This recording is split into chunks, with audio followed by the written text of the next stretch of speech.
Did you know that more than 90% of viewers don't subscribe to our channel? If you're watching this and haven't subscribed yet, please consider hitting that subscribe button. We don't run ads on our videos, so we don't earn anything from them. Every subscription, every like, every comment truly means the world to us. Your support keeps our passion alive and motivates us to create more. We'd also love to hear from you. Tell us where you're watching from and what time it is right now. Let's start our story. Story number 1. The first one begins with a driver who thought he knew every mile of his route, until the night the highway started watching him back. Mark had been driving trucks for almost 20 years, long enough that mile markers felt like old familiar faces. The route running east across the plains was his favorite. A wide, straight stretch of 4-lane that cut through flat, empty farmland and open fields. At night, it became a corridor of darkness, the sky so big it seemed to swallow the road. He liked that feeling. It made everything simple, just him, the truck, and the line of white dashes ticking by under his headlights. On this night, the air was cool, the radio low, and the road almost completely empty. Midnight had already drifted past. Mark rolled east with the cruise control set, a thermos of coffee half empty beside him, the cab humming around him like a tired but faithful beast. The first strange thing he noticed was the silence. This stretch of highway usually had at least a few other trucks spaced out along it. Headlights in the mirrors, taillights far ahead, a sense of company, even if everyone kept their distance. But tonight, it was just him. No pinpricks of light in the distance, no approaching beams on the opposite lanes. Miles went by without another soul on the road. It wasn't impossible, just unusual. He glanced at the clock on the dash. 12:37 a.m. He rolled his shoulders, took another sip of coffee, and checked his mirrors. Nothing but the faint reflection of his own running lights, disappearing into blackness. Then, about half a mile ahead, just at the edge of his high beams, he saw someone. Not a car, not another truck. A figure, standing perfectly still in the grassy median between the lanes. Mark squinted, easing off the cruise just a little. Pedestrians on the interstate weren't common out here, especially not this far from any town. People didn't just wander out into the middle of nowhere in the dead of night. As he drew closer, the figure came into focus. A man. Mid-30s maybe. Dark jacket, jeans. No backpack, no bag in his hands. Just standing with his arms loose at his sides, staring straight ahead at the eastbound lanes. Staring as Mark's truck rushed toward him. Mark shifted slightly in his seat, giving the man a wider berth as he rumbled past. He watched, waiting to see if the stranger would wave or turn his head or move at all. The man did nothing. No flinch, no nod, no attempt to flag him down. Just a still, upright silhouette in the median, face pale in the reflection of the headlights, eyes hard to read. In a few seconds, the figure slipped into the darkness behind the trailer. The night closed around the truck again. The only sound was the steady thrum of tires and the low murmur of the engine. Probably broke down, Mark muttered, more to the empty cab than to anyone in particular. Maybe the guy was waiting for a ride from someone he knew. Maybe he'd already called for help. Not Mark's business, really. He checked his mirrors one last time. The median was swallowed by blackness. No sign of movement. Ahead, the mile markers went on ticking by. 5 minutes later, Mark realized he was still thinking about the stranger. His mind kept circling back to the way the man had stood there, too still, like he was set in place. He couldn't shake the faint, nagging feeling that something had been off. He reached for the radio, turned the dial until the familiar hiss and chatter of CB voices filled the cab. Static, a distant conversation between two drivers planning a meetup at a truck stop 100 miles ahead. Normal, comforting noise. He was just about to relax when his headlights washed over another figure standing in the median half a mile ahead. Zama dark jacket, Zama jeans, Zama stance. Mark's hand tightened on the wheel. This time he slowed a little more, enough to take a good, long look as he approached. The figure didn't move. No thumb sticking out to hitch a ride. No phone lifted in the glow of a screen. Just that same unnerving stillness. The face, in the moment it fell into the brightest part of his beams, looked exactly like the first man's. Same hair, same shape of the jaw, same blank focus straight ahead. The truck passed, the light slid away, and the man was gone into the rearview darkness. Mark's skin prickled. He knew it could be a coincidence, There were plenty of guys who dressed alike. The mind played tricks, especially when someone had already gotten under the skin. But the highway out here didn't have many exits. He hadn't passed any ramps between the first man and the second one. No rest areas. No overpasses where someone could run across and get ahead of a moving semi. He checked the clock again. 12:52 a.m. He told himself not to be ridiculous. People stopped along the road for all kinds of reasons.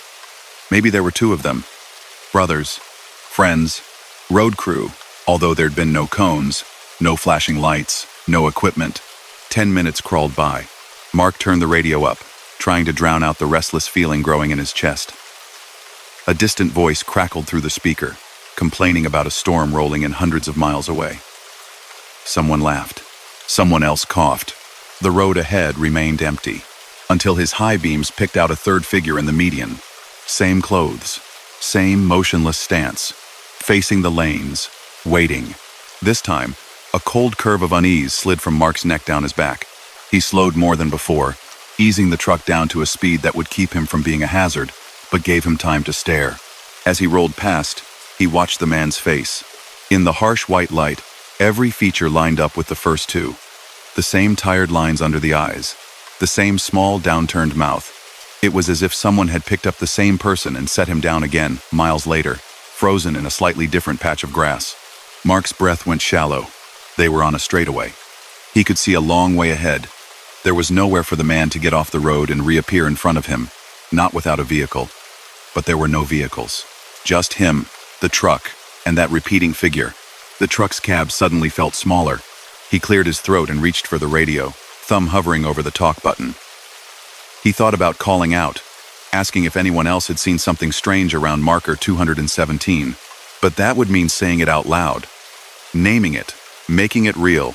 Instead, he switched to a weather station, letting a calm, neutral voice talk about barometric pressure and cloud cover as the truck rumbled on, mile after mile. Darkness pressing in on both sides. The stars overhead hidden by a thin veil of cloud. Then, far ahead, a speck of pale shape in the median again. Fourth time, Mark's heart hitched, then sped up. He checked his speed, checked his mirrors, checked the fuel gauge. Everything he already knew was fine. It gave his hands something to do while his thoughts spun tight circles. This time, he didn't slow down. He rolled toward the figure with a strange, stubborn defiance. If the night wanted to play games, fine. He'd drive straight through them. The man stood in the same pose, arms loose. Head slightly bowed, eyes trained ahead. As Mark roared past, he saw something new. The faintest tilt of the stranger's head, just a millimeter. Enough to suggest that, this time, he might be watching the truck.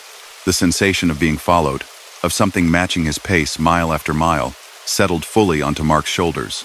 He decided abruptly to get off the highway. The next exit was still 20 minutes away, but the thought of continuing forward, straight into whatever pattern was repeating itself in the median, made his hands itch.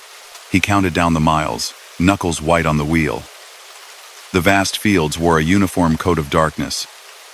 Every fence post looked the same. Every reflector flashed in identical rhythm. No more figures appeared. He almost convinced himself the whole thing had been some strange trick of fatigue and distance by the time he finally saw the small green sign for the exit ahead. The ramp led toward a narrow state road and, according to the sign, a town 10 miles south. It would add time to his run, but he didn't care. He signaled, eased into the exit lane, and rolled down the ramp. As the concrete curved away from the interstate, he glanced over the low barrier into the median one last time. A man stood there, just beyond the guardrail, close enough now that Mark could have seen the color of his eyes if the angle had been different. He faced the truck dead on this time. Head lifted. The jacket, the jeans, the same features. But now, there was a faint, unmistakable hint of a smile. The ramp turned, and Mark lost sight of him. He took the state road south, heart pounding harder than the situation logically demanded. The smaller road was even more deserted than the interstate, but somehow the emptiness felt cleaner. There were no long parallel lanes, no wide grassy strip between, no place for anyone to stand and watch. He drove 10 miles to the town, a cluster of lights gathered around a main street and a small truck stop. The building was old but bright, a row of rigs already parked for the night. Mark pulled in, cut the engine, and just sat for a moment in the sudden hush. The ticking of cooling metal and the distant hum of a vending machine drifted in from outside. It felt like stepping out of a dream and into something solid. He climbed down, stretched, and walked into the truck stop. The interior smelled like coffee and fried food. A TV in the corner played some late-night rerun with the volume turned low. Two other drivers sat in a booth, talking softly. Mark poured himself a fresh cup of coffee and caught his reflection in the darkened window. He looked more tired than he felt he should. There were faint shadows under his eyes he didn't remember seeing at the start of the night. He took his coffee to a corner table and sat down, half listening to the murmur of the room, half watching the parking lot through the glass. After a while, one of the other drivers ambled over a heavy-set man in a faded cap, name patch stitched over his pocket. "Mind if I sit?" he asked. Mark nodded. The man dropped into the chair opposite him, sighed, and wrapped his hands around his own mug. "Quiet night," the stranger said. "Roads empty out there." "Yeah," Mark answered. "I noticed." The other driver studied him for a moment, eyes narrowing slightly, as if he could see the worry Mark hadn't voiced. "You come up the interstate?" he asked. "Eastbound?" "Yeah." "How far?" Mark thought. "Couple 100 miles. Was going to take it straight through but decided to cut off onto the side roads." The man nodded slowly, as if that confirmed something. "See anything odd?" he asked carefully. Mark wasn't planning to talk about it, but the question landed too precisely to be random. "What do you mean by odd?" he asked back. The other driver hesitated, then lowered his voice a notch. "Guy standing in the median. Maybe more than once. Kind of looks like the same fella every time you pass him." "That sound familiar?" The tiny hairs on Mark's arms lifted. He didn't answer right away, but he didn't have to. The flicker in his expression was enough. The other driver sighed, rubbed a hand over his face, and leaned back. "Thought so," he said. "First time I saw him was about 3 months ago, out around mile 220. Thought he was a stranded motorist. Didn't think too much of it. Second time was the next night. Thought it was a coincidence. Third time, same clothes, same look. I started to wonder." He stared into his coffee, as if he could see a stretch of highway reflected there. "You keep going straight. You see him again, and again. Closer each time. Little details you start to catch. The more you look, the more it feels like he's not waiting for help. He's waiting for something else." Mark swallowed. "How many times did you see him?" The man's gaze lifted to meet his. "Enough," he said. "Then I did what you did. I got off that road. Haven't run that stretch at night since." Mark looked out the window again. The parking lot was calm, bathed in soft, yellow light. His truck sat exactly where he'd left it, massive and reassuringly mundane. "Who do you think he is?" Mark asked after a moment. "Some kind of, I don't know, ghost story thing?" He almost laughed at the word, but it wouldn't quite come. The older driver shrugged, a slow, uncertain gesture. "Some folks say he's a driver who fell asleep at the wheel out there," he said quietly. "Never made it home. Some say he's not a person at all, just something the road wears, like a mask, to see who's paying attention." A silence settled between them, heavier than before. "You start noticing other stuff if you keep going," the man added. "Lights that don't belong to any car. Mile markers that don't stay in order. Stop signs where there shouldn't be any. Like the highway is slipping, rearranging itself." Mark let that thought sit for a moment. "I'm switching my route," he said finally. The other driver nodded like he'd expected that. "Can't blame you," he replied. "If you do ever end up back out there at night, just remember what you did tonight. You don't have to keep going in a straight line. There are always exits." They finished their coffee in companionable quiet. Eventually, the other driver headed back to his rig. The clock on the wall ticked past 1:30. When Mark finally stepped back out into the cool night air and climbed into his cab, the interior of the truck felt familiar again. Safe, even. He locked the doors, pulled the curtains halfway closed, and turned on a small reading light. He sat there for a long time, listening. The truck stop noises filtered in faintly. Distant voices. The soft growl of another engine starting. The rumble as a rig pulled away. Normal sounds. Nothing strange. He told himself that if he just lay down, just closed his eyes, the unease would loosen its grip and drain away. He set his alarm for dawn. No more night driving tonight. He slid into the sleeper berth, the mattress creaking softly under his weight.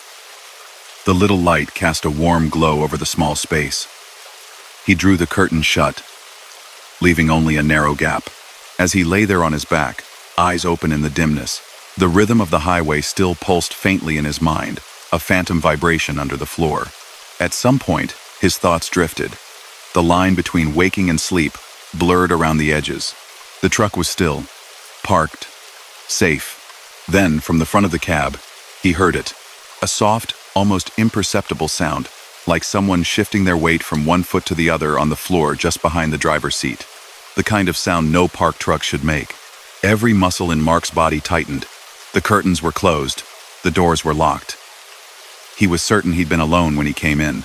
The noise came again, a slow, gentle creak of worn flooring under unseen weight. It was faint enough that anyone already drifting off might have dismissed it as imagination, as the metal cooling, as the echo of a sound from outside. But to someone lying perfectly still, listening for anything at all, it was clear. Something or someone was standing in the small space at the front of the cab. Mark didn't move. His eyes were fixed on the narrow gap between the curtains, a dark line where the front of the truck was just barely visible. For a long moment, nothing changed. Then, in that thin break of darkness, just where the sleeper compartment gave way to the cabin, there was the suggestion of a shape, not fully seen. Just the hint of a shoulder. The faint change in shadow, where a head might be, standing, not moving, as if someone were facing the bunk, waiting.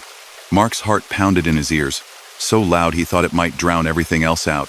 The figure did not step closer, did not lean in, did not speak. It only stood there, motionless, the same way the man in the median had stood in the grass. After what felt like an hour, but was probably only a minute, the floor was silent again. The suggestion of a shape in the gap of the curtain began to look more like an ordinary shadow, something cast by the overhead light and the curve of the seat. Mark stayed frozen, watching, until soreness crept into his muscles and the adrenaline ebbed just enough to let exhaustion seep back in. Eventually, still listening, still watching that thin sliver of darkness, his eyes grew heavy. Sometime before dawn, he drifted into a fitful sleep, the echo of a figure in the median, and a motionless presence at the front of the cab, blending into one long, uneasy dream.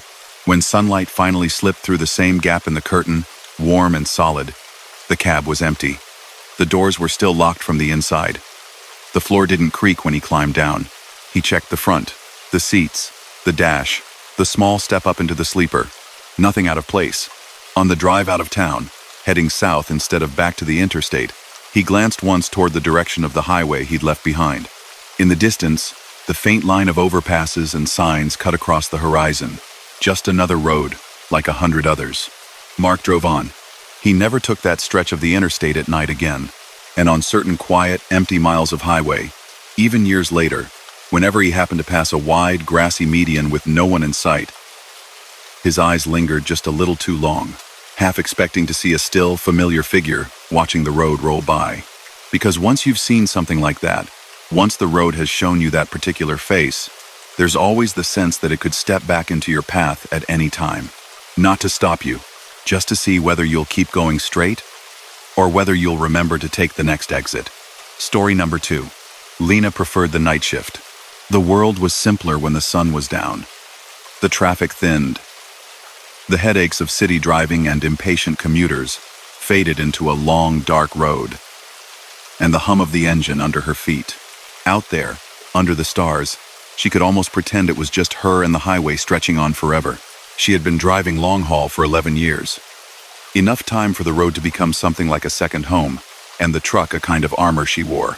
She kept the cab tidy, the windshield spotless, and the CB radio always switched on, even though it barely got used anymore. Most younger drivers didn't bother with the CB. They relied on phones, apps, and GPS. The old channels had gone quiet over the years, turning into a background hiss of static with the occasional burst of chatter from drivers who refused to let it die. Lena wasn't sentimental about much. but she was sentimental about that radio. Her father had been a trucker too, back when CBs were lifelines instead of relics. As a kid, she used to sit on his lap in the driveway and listen to distant voices crackling in and out of existence like ghosts. She'd loved it then. She still did. Tonight, the sky above the desert was a deep, endless black sprinkled with stars. Her route took her down a 2-lane highway that cut through scrub and low hills, then merged with the interstate 50 miles ahead. The clock on the dash blinked 1:08 a.m. The road was empty.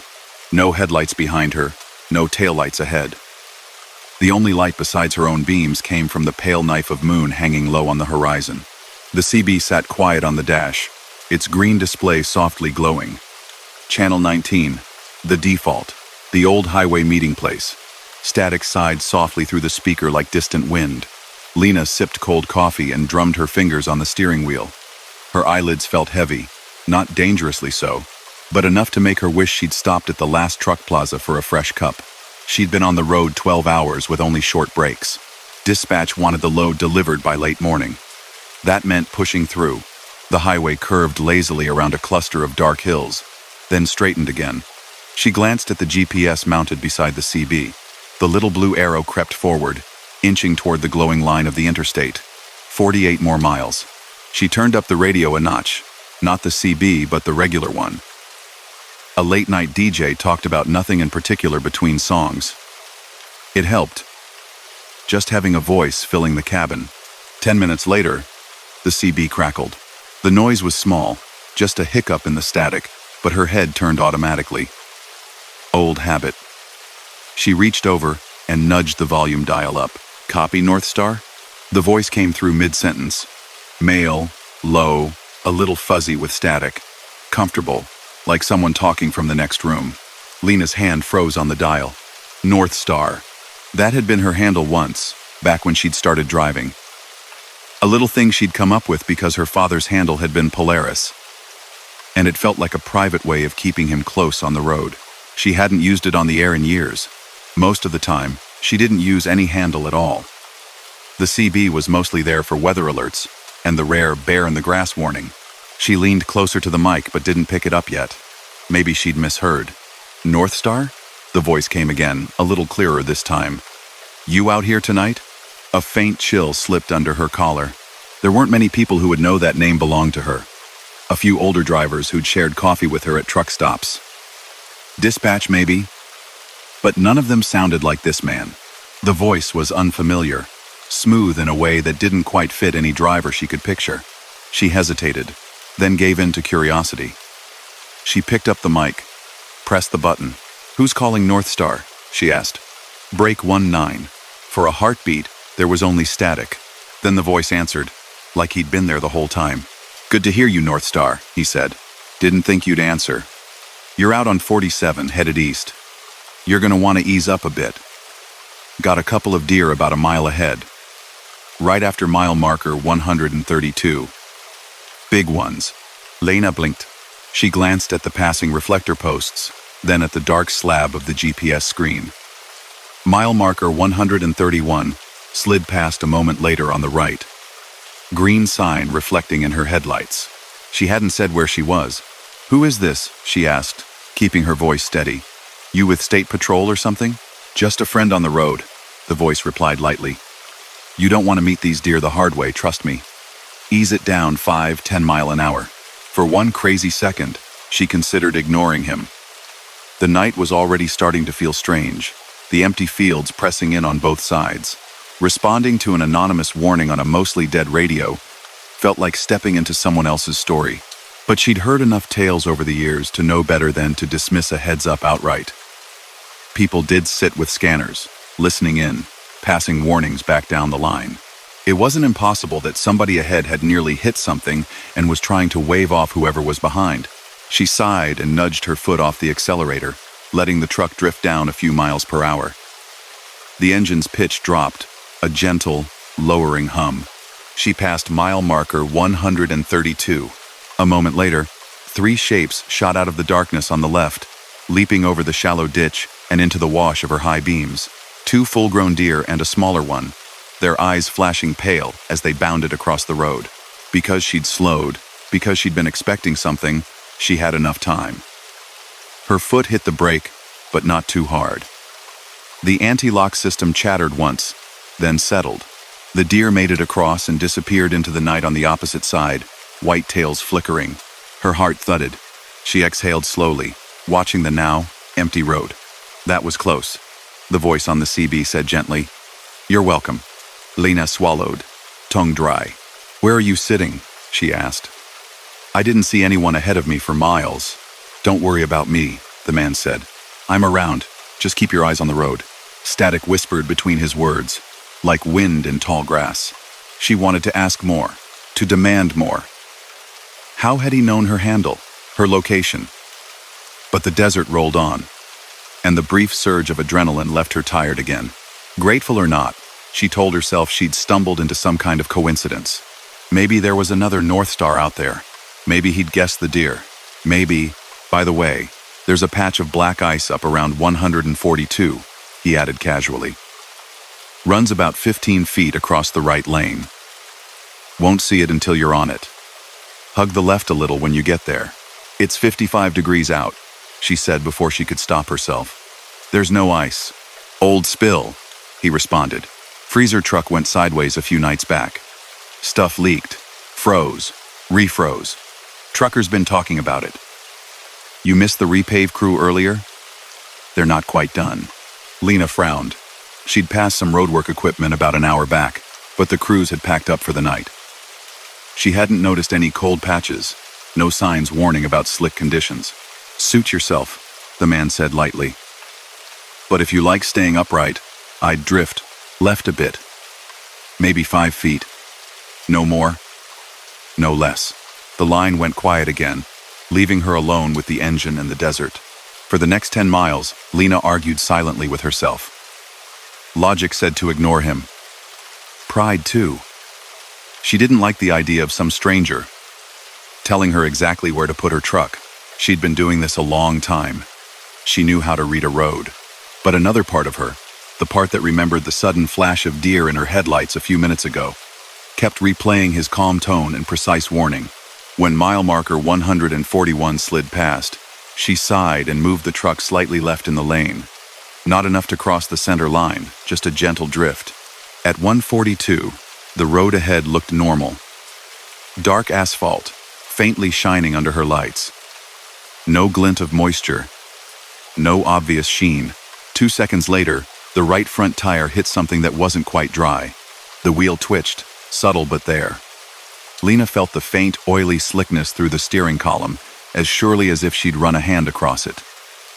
The sound changed, a nearly inaudible hiss under the hum. But the left wheels rolled on clean pavement. The truck held true. No slide, no drama. She made it over and back to center, pulse a little faster. Nice work, the voice said in her speaker. Most folks don't like advice. Lena chewed gently on the inside of her cheek. Okay, she said. You've got my attention. You going to tell me who you are now? A soft chuckle drifted through the static. Call me whatever you like, he said. Names don't mean much out here. You can stick with friend if that's easier. She considered him, this unseen presence riding along on her dash. Fine, friend, she said. How'd you know about the deer? And the spill? I've been out here a long time, he replied. I see a lot, hear a lot. The road talks to you if you listen. The words made a strange kind of sense, even though they didn't explain anything. You always this helpful?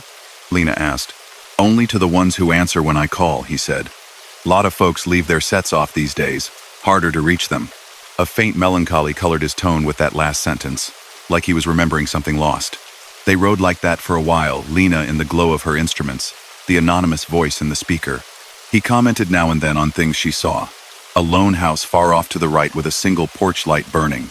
A broken-down billboard whose metal frame creaked in the breeze as she passed. He seemed to know each bend, each dip, as if he'd memorized this stretch of 47 stone by stone. Eventually, she merged onto the interstate. A few other rigs appeared like moving constellations, distant pinpricks of red ahead and white behind. The sense of isolation eased. At a truck plaza around mile 202, she pulled off for fuel and a real cup of coffee. The CB voice went silent. As she slowed, as if it had found a natural border at the edge of the ramp. Inside, the plaza was bright and humming. Country music played quietly. The smell of fry oil and coffee hung in the air. A handful of drivers sat at tables or leaned on counters. Normal. Solid. Lena filled a foam cup, added too much sugar, and took it over to an empty table. After a few minutes, an older driver eased himself into the chair across from her, with the familiarity of someone who knew how these places worked. "Long night," he said by way of greeting. "Something like that," Lena replied. He wore a cap from a trucking company she recognized, and a jacket that had seen a lot of miles. His beard was more white than gray. "Still running with a set?" he asked, nodding toward the general direction of the parking lot and the CB in her cab beyond. "Yeah," Lena said. "Old habits." He smiled faintly. "Good habits," he said. "They'll talk you through a lot." He took a sip of his own drink, then fixed her with a sharper look. "You get any company out there tonight?" "Company? On the air?" he clarified. "Channel 19. Maybe 7. Lena hesitated, then nodded once. "Some guy," she said. "Knew I was on 47. Knew my old handle. Knew about deer I hadn't seen yet." The older driver's eyes narrowed just a fraction. "He tell you about a patch of slick around 142? he asked. Lena felt a small coil of unease twist again in her stomach. "Yeah," she said slowly. "He did. Said a freezer truck had gone over." The man leaned back, studying her. "5 nights ago," he said quietly. "There was a bad wreck out there. Freezer unit, like he told you. But the patch you felt tonight? The crews scraped that up yesterday. I came through at dusk, dry as bone. Heskin prekkel. I hit something," she said. "I know my truck. Right side slid for a second." The older driver tapped a finger absently on his cup. "Maybe a leftover bit they missed," he allowed. "Or maybe he just likes reminding folks why they need him." "He who?" Lena asked. The driver looked at the tabletop for a long moment before answering. "Some folks call him the highway man," he said. "Others just say the voice. Used to be he'd come through on 19 mostly, sometimes 7. Started right after a pileup out on 47. About, 20 years back now. Dispatch tower burned in a lightning strike at pretty much the same time. People like to make connections where there aren't necessarily any." Lena listened, her coffee cooling untouched in front of her. "They say he warns folks," the man continued. "Talks them through weather, bad drivers, critters in the road. Knows stretches like they're his backyard. Lot of drivers swear he saved their lives. Lot of them get real attached. Start waiting for his voice whenever the road goes dark." He looked up at her again, gaze thoughtful. "But every story I've ever heard about him, everyone, comes with the same warning." "What's that?" she asked. "Don't follow him off the line," he said quietly. "He's fine when he's keeping you moving. Road to road, mile marker to mile marker. That's where he belongs. But once he starts telling you where to stop," the older driver shook his head slowly, "that's when folks start going places they can't quite get back from." Lena tried to laugh it off, but it came out thin. "Sounds like truck stop folklore," she said. "Maybe it is," he agreed. "Or maybe ask yourself why he knew your handle when you never gave it." She had no good answer to that. Back in her cab, with a fresh cup of coffee and the dashboard lights warm around her, she thought about turning the CB off. Just for a while. Just until the uneasy feeling in her stomach settled. Her hand reached for the switch, then stopped. The highway at night could surprise you. She'd just seen proof of that. If there really was someone out there keeping an ear on things, someone with an impossible sense of what waited around each bend, who was she to slam that door? She left it on. By 3 in the morning, the traffic had thinned again. She'd turned off the interstate onto another state route, this one narrower, flanked by dark pines. The moon disappeared behind the trees. The road ahead tunneled into black. Fatigue set in like a slow, creeping fog. Her shoulders ached. Her eyes burned. She told herself she'd push another hour, then find somewhere to pull off. That was when the CB came alive again. "North Star," the voice said gently. "You're drifting." Her hands tightened on the wheel. She hadn't realized her truck had been edging a little too close to the white line. "I'm fine," she said. "You're tired," he countered. "You passed 2 rest pulls already. Didn't take either." "On a schedule," she reminded him. "So was your father," the man replied softly. "Didn't do him much good in the end." Lena's breath stopped halfway in. She hadn't told him about her father. Not on the air. Not anywhere.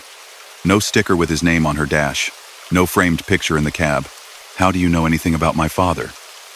she asked, voice barely more than a whisper. "I was out here when he was," the voice said. "He used to talk. You should have heard the way he bragged about you in that old Freightliner of his. 'My girl's gonna drive better than any of us one day,' he'd say. 'She'll have stars in her handle and diesel in her veins.'" He wasn't wrong. Memories flickered at the edge of her mind.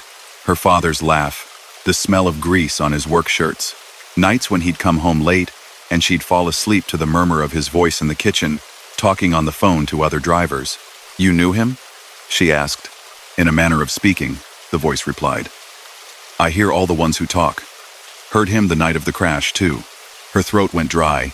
There had been another driver involved. She knew that much. A chain reaction on an icy bridge. She'd never let herself picture the scene too closely. "What did he say?" she forced out. There was a long pause. Static hissed, rose, fell. "He said he was tired," the man answered quietly. "Said he'd just push on a bit farther. There was a rest area past the bridge. Someone on the radio told him it was empty and peaceful. Said they'd keep him company all the way there. All he had to do was follow their voice." Cold spread through her chest, slow and heavy. "Did he make it?" she asked, even though she already knew. "You know he didn't," the man said gently. "Bridge iced over. No warning signs that night. He wasn't the first. He wasn't the last. But I listened. I always listen. Learned a lot from that night." She swallowed hard. "What's that?" she whispered. "That people trust what they hear in the dark," he replied. "Especially when they're alone. Especially when the road is long and their eyelids are heavy." The pine trees outside thickened. The road wound through them. A twist here, a bend there. Her headlights cut white tunnels in the black. The GPS showed her inching through an area with no towns, no exits, just a thin blue line. "You're coming up on County 15, the voice said. "Dispatch is going to tell you to turn right when you call in your next check. They've got a detour planned. Wreck ahead on 27. 4. Car pileup. State Patrol working it. Backed up for miles." Lena glanced at the clock. She was overdue to report in, not by much, but enough that the automated system might ping. "You already know what dispatch is going to say?" she asked. "Been listening," he replied. "I hop around. Channels, frequencies, ears in a lot of places. Their route'll get you there, but it'll cost you hours. Plenty of back roads and two-laners. Plenty of places to catch a wrong turn. Sounds like this road," she said. "This road's mine," he answered. "I know it. And I know a shortcut." There it was. A chill ran along her arms, raising goosebumps. "Shortcut to where?" she asked carefully. "To where you can actually rest," he said. "About 12 miles from here, you're going to see an old exit for a rest area on the right. They don't put it on the signs anymore, but it's there. Lights still work. Lots usually empty. Quiet. You can pull in, kill the engine, sleep without anyone banging on your door." Images formed in her mind: a wide, empty parking lot, humming sodium lamps. The silence of 3 in the morning wrapped around a parked truck like a blanket. Her eyelids felt so heavy. "Thought the story went I shouldn't follow you off the line," she said, trying for flippant and missing. He chuckled softly. "You've been talking to the old-timers," he said. "They're not wrong to be cautious. There are places the road goes that aren't meant for everyone. But this isn't one of them. This is just a place that got forgotten when they built the new rest stops further on. I've been there. It's safe." "How would you know it's safe?" she asked. "Because I watch it," he said simply. "I listen. Nobody bothers with the old pull-off anymore. It's just you and the trees and the sound of your own breathing." Up ahead, green signage glowed faintly between the trees, marking small county roads and exits. When she finally called into dispatch, they did exactly what he'd said. "Wreck on 27, long delay. Please proceed via an alternate route." He was right about that too. She followed their instructions as far as County 15, then slowed at the junction. The night pressed in thickly at the edge of her headlights. The county road turned off to the road beatty. Right, narrow and uninviting. "If you take that," the CB voice said calmly, "you'll end up crawling through hills for the next 3 hours. Blind curves, no shoulder. Plenty of drivers do it. Some don't like it. You're tired, North Star. You feel that ache behind your eyes? That little sway in your head? That's your body asking you to stop. She did feel it, more than she wanted to admit. What's down your way? She asked. Light, he said.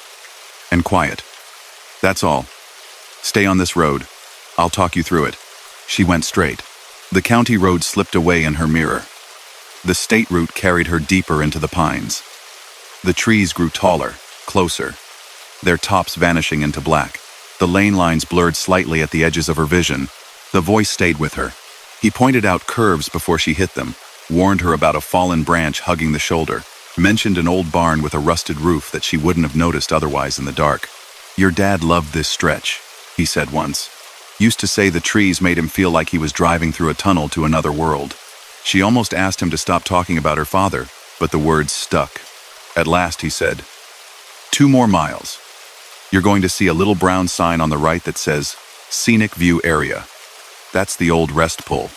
Trees have grown up around it. They forgot to take the sign down, but they did take it off the GPS.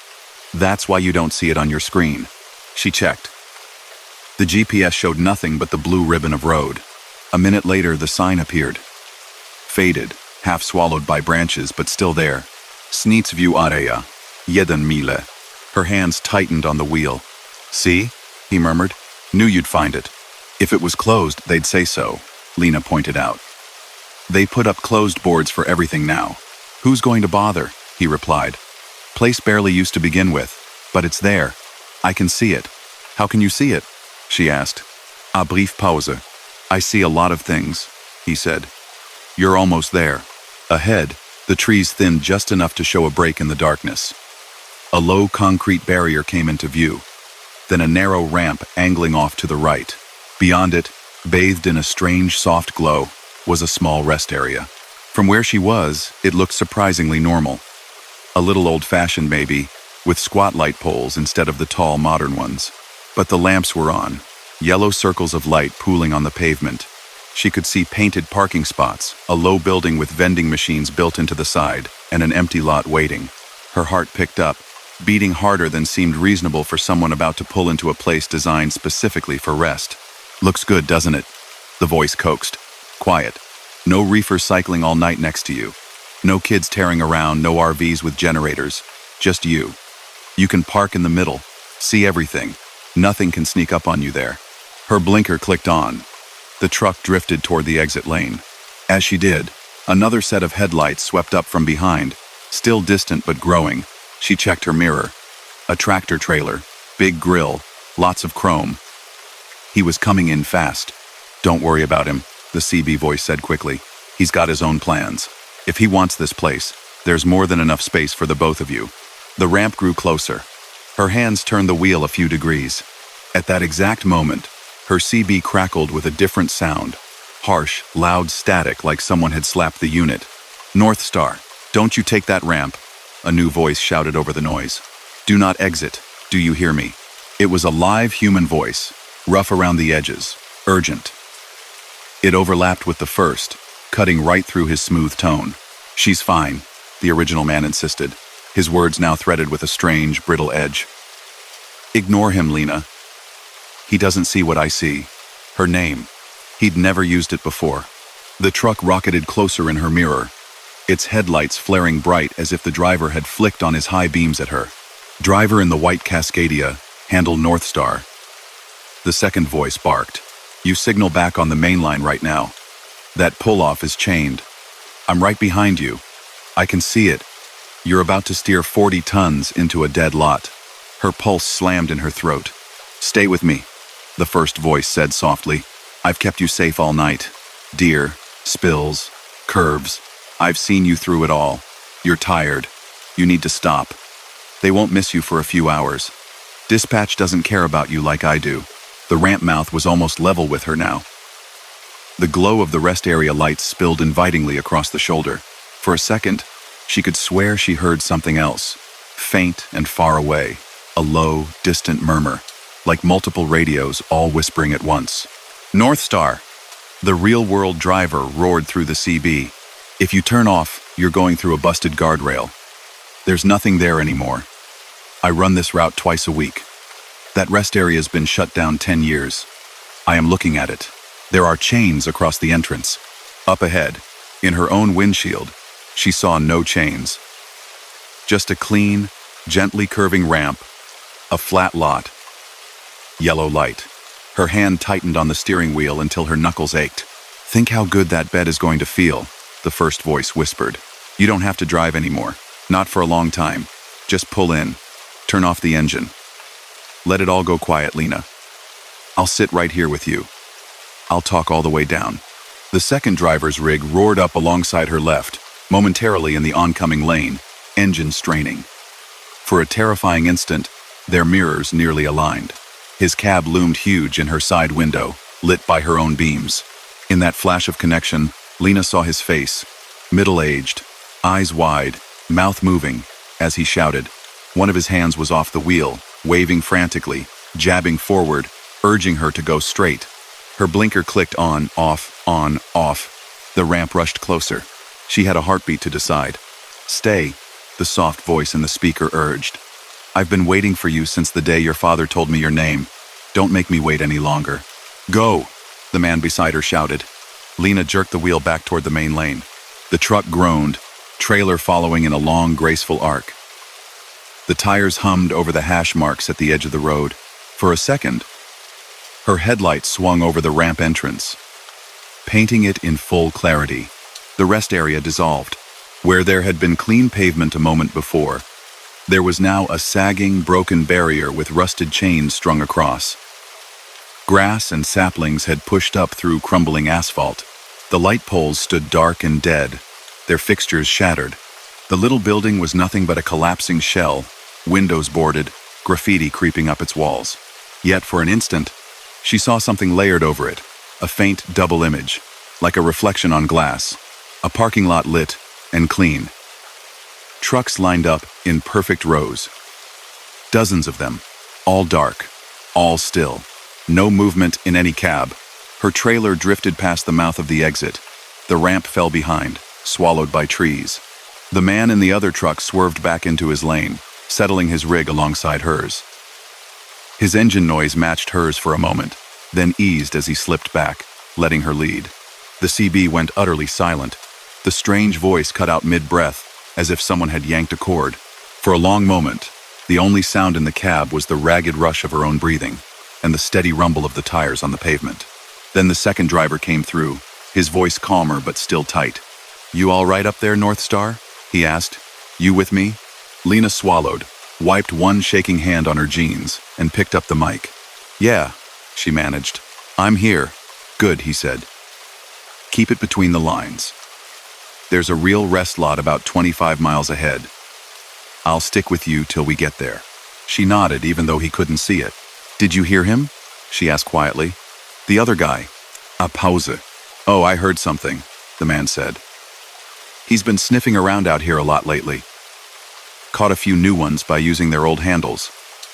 He's getting smarter. What is he? She whispered. The driver sighed softly through the speaker. Some folks say he's a dispatcher who died at his post, he said.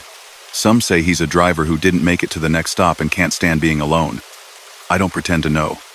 All I know is he loves the in-between, loves the miles, hates endings. So he tries to keep people in his stretch of road as long as he can. She thought of the empty trucks she thought she'd seen under the ghosts of those lights. Of the way he'd sounded when he said he'd been waiting for her. My dad, she began, then stopped, throat tight. Yeah, the other driver said gently. I heard that part. There's always a story like that. Always someone the voice claims to know. Someone they can't quite check with anymore. They drove in companionable silence for a while after that. Just two rigs cutting through the dark, their headlights side by side. When the lit, modern rest area appeared, big sign, open building, other trucks already lined up, Lena pulled in. The other driver parked a few spaces away. They met under the sodium lights, the air smelling of diesel and cold. He was about, as she'd imagined from that glimpse in the mirror. Broad-shouldered, lines around his eyes like someone who'd squinted at a lot of horizons. You almost went, he said softly. Yeah, she admitted.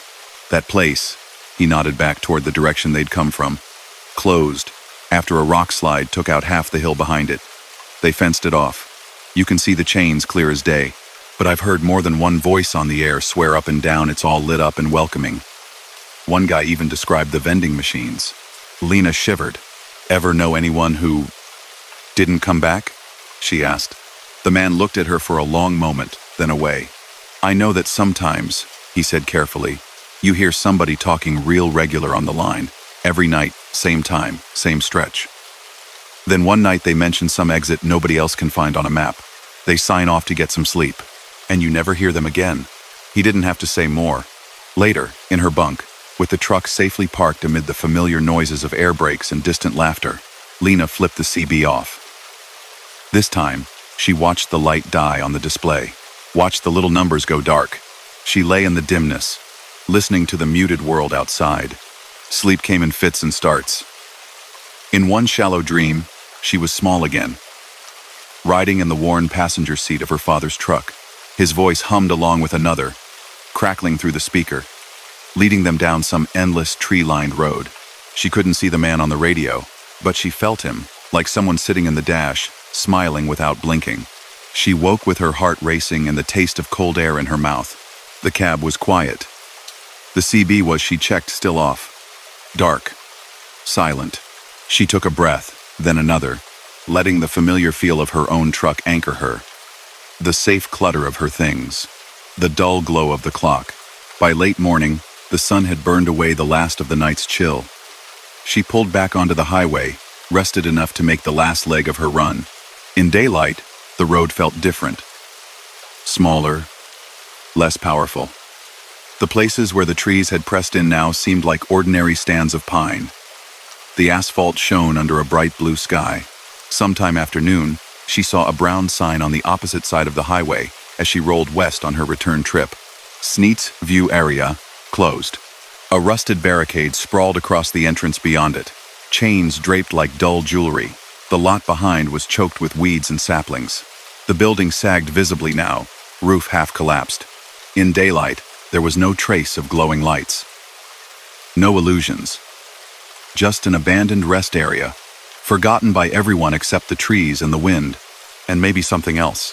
As she passed, something made her glance into the lot one more time, just a quick flick of her eyes. For the briefest instant, she thought she saw a truck parked dead center under a non-existent light. Not the weathered shape of an old cab, but something very much like her own model. Clean. White. Windows dark. No driver visible. She blinked. The lot was empty again. Just grass and broken pavement. The CB on her dash, which she'd left off on purpose, crackled once. A single pop, like a knuckle being flexed. The display screen flickered. For half a second, the number 19 glowed, then 7, then nothing. Through the faint burst of static, so soft it might have been her imagination, she thought she heard a voice say her old handle. North Star? She didn't answer. She kept both hands on the wheel and her eyes on the honest, sunlit road ahead, letting the old rest area slip away in her mirror until it was only a smudge among the trees. From then on, she still kept her CB on most nights. Old habits died hard, but whenever she heard a certain soft, familiar tone cut through the static, calling out a name she hadn't used in years, she reached for the switch and let the highway fall quiet again. Because the road at night could be many things. A ribbon of peace, a test of endurance, a lonely, echoing tunnel where voices carried far. And some of those voices, no matter how helpful they sounded, were not meant to be followed all the way to where they wanted to take you. Story number 3. Caleb always said the best part of long-haul driving was the way the world thinned out at night. By day, the interstate was a river of motion cars weaving, billboards shouting, truck stops buzzing. But after midnight, when the last of the family vans and commuter sedans had peeled off toward their exits, the road turned quiet and strange. Towns shrank to distant clusters of light. The sky grew taller. The white lines streamed under his headlights like a ribbon guiding him through the dark. On this particular night, the sky over the Midwest was still unsettled. A storm had barreled through a few hours earlier, leaving behind wet pavement and low, drifting clouds that caught and smeared what little moonlight there was. Far to the south, occasional flashes of distant lightning still flickered silent, like someone opening and closing a door on another world. Caleb's trailer was nearly empty, just pallets of lightweight packaging bound for a warehouse 3 states over. The rig felt lighter beneath him, eager. The dash glowed soft green, the CB murmured low static, and the digital clock read 12:41 a.m. He was supposed to stay on the interstate straight through the night, but a flashing sign at the last junction had thrown a wrench in that plan. Flooding ahead, I-73 closed at mile 209. Follow detour. He'd already been routed off onto State 42, a two-lane strip of older highway slicing through farm country. According to his GPS, it would eventually bend around and rejoin the main route, adding maybe an hour to his run. Could be worse, he said quietly to nobody, rolling his shoulders and taking another sip of too sweet coffee from the travel mug. The road ahead ran between open fields, their edges lost in darkness. Every so often, his headlights caught the glitter of standing water pooled in furrows and ditches. The storm had been heavy here. His fuel gauge hovered just under a quarter tank. Enough to get him a good distance, but not enough to be completely comfortable on an unfamiliar detour in the middle of the night. He scrolled the GPS map in with a fingertip, looking for the little gas pump icon. Nothing for 20 miles. He scanned the roadside for old-fashioned signs, the kind that advertised 24-hour fuel, or diner, next right. Out here, people sometimes relied on painted boards nailed to fence posts more than digital maps. About 5 minutes later, a reflector caught his eye. A small rectangular sign on the right shoulder, half swallowed by weeds. Marrow Creek, 12 miles. Food, fuel, lodging. The arrow pointed straight ahead, down the same state road. Marrow Creek, he repeated under his breath. He'd never heard of it. But a town meant gas, and gas meant peace of mind. The miles slipped by. The sign-forgotten radio stations faded into static out here, so he turned the volume down until only a low hiss remained. The only sounds were the hum of the tires and the occasional rattle from somewhere in the trailer. The next sign appeared at the edge of his high beams. Marrow Creek, 5 miles. Open 24 hours. The arrow pointed left this time, toward a crossroad he could barely make out. He signaled, turned off the state highway, and found himself on a narrower two-lane lined with dark trees and the suggestion of farmhouses set far back from the road. No streetlights, no other vehicles. The world had shrunk to the tunnel of his headlights and the glowing gauges. After a few minutes, the trees fell away. A small green town, limit sign flashed by. Welcome to Marrow Creek. Pop. 1,284. What little of the town he could see looked like it had been paused halfway through the last century. A short main street ran parallel to the road, its storefronts dark. An old movie theater marquee with missing letters. A barber shop pole stilled for the night. Houses sat beyond, quiet and unlit. No porch lights, no dogs barking. On the right, easy to spot from the road, sat a small fuel station with 3 pumps and a low-slung building attached. A buzzing sign spelled out, fuel. Market Diner, in tired red neon. One of the letters flickered, stuttering between life and darkness. Caleb pulled in, relieved by the sudden wash of light. The lot and storefront were lit by old sodium vapor lamps that cast everything in a muted yellow glow. The pumps were the newer kind card readers, digital displays, but the building behind them had seen better days. The big front windows reflected his truck as he pulled alongside. There was only one other vehicle in the lot, an older sedan with a dusty rear windshield. No other trucks. He killed the engine and sat for a moment in the sudden quiet. The ticking of cooling metal filled the cab. The air felt heavy, like the storm had left part of itself behind. He climbed down, boots crunching on gravel that had been scattered over cracked pavement. The smell of wet asphalt and distant fields lay thick in the air. Inside, the station was warmer than he expected. Fluorescent lights hummed overhead. Shelves of snacks and travel supplies lined the aisles. At the back, through a wide opening, he could see a short counter with a glass pastry case and a few empty booths. The diner. An older woman stood behind the prider. Register. A paperback book open on the counter in front of her. She wore a worn cardigan over a plaid shirt, her gray hair pulled back in a loose bun. A small radio behind her emitted the faint strains of some old song, barely audible under the buzz of the lights. She looked up as he entered and smiled, as if she'd been expecting him. "Evenin'," she said.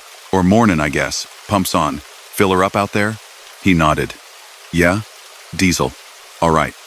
I'll set it. You go ahead." He swiped his card, stepped back out, and started the pump.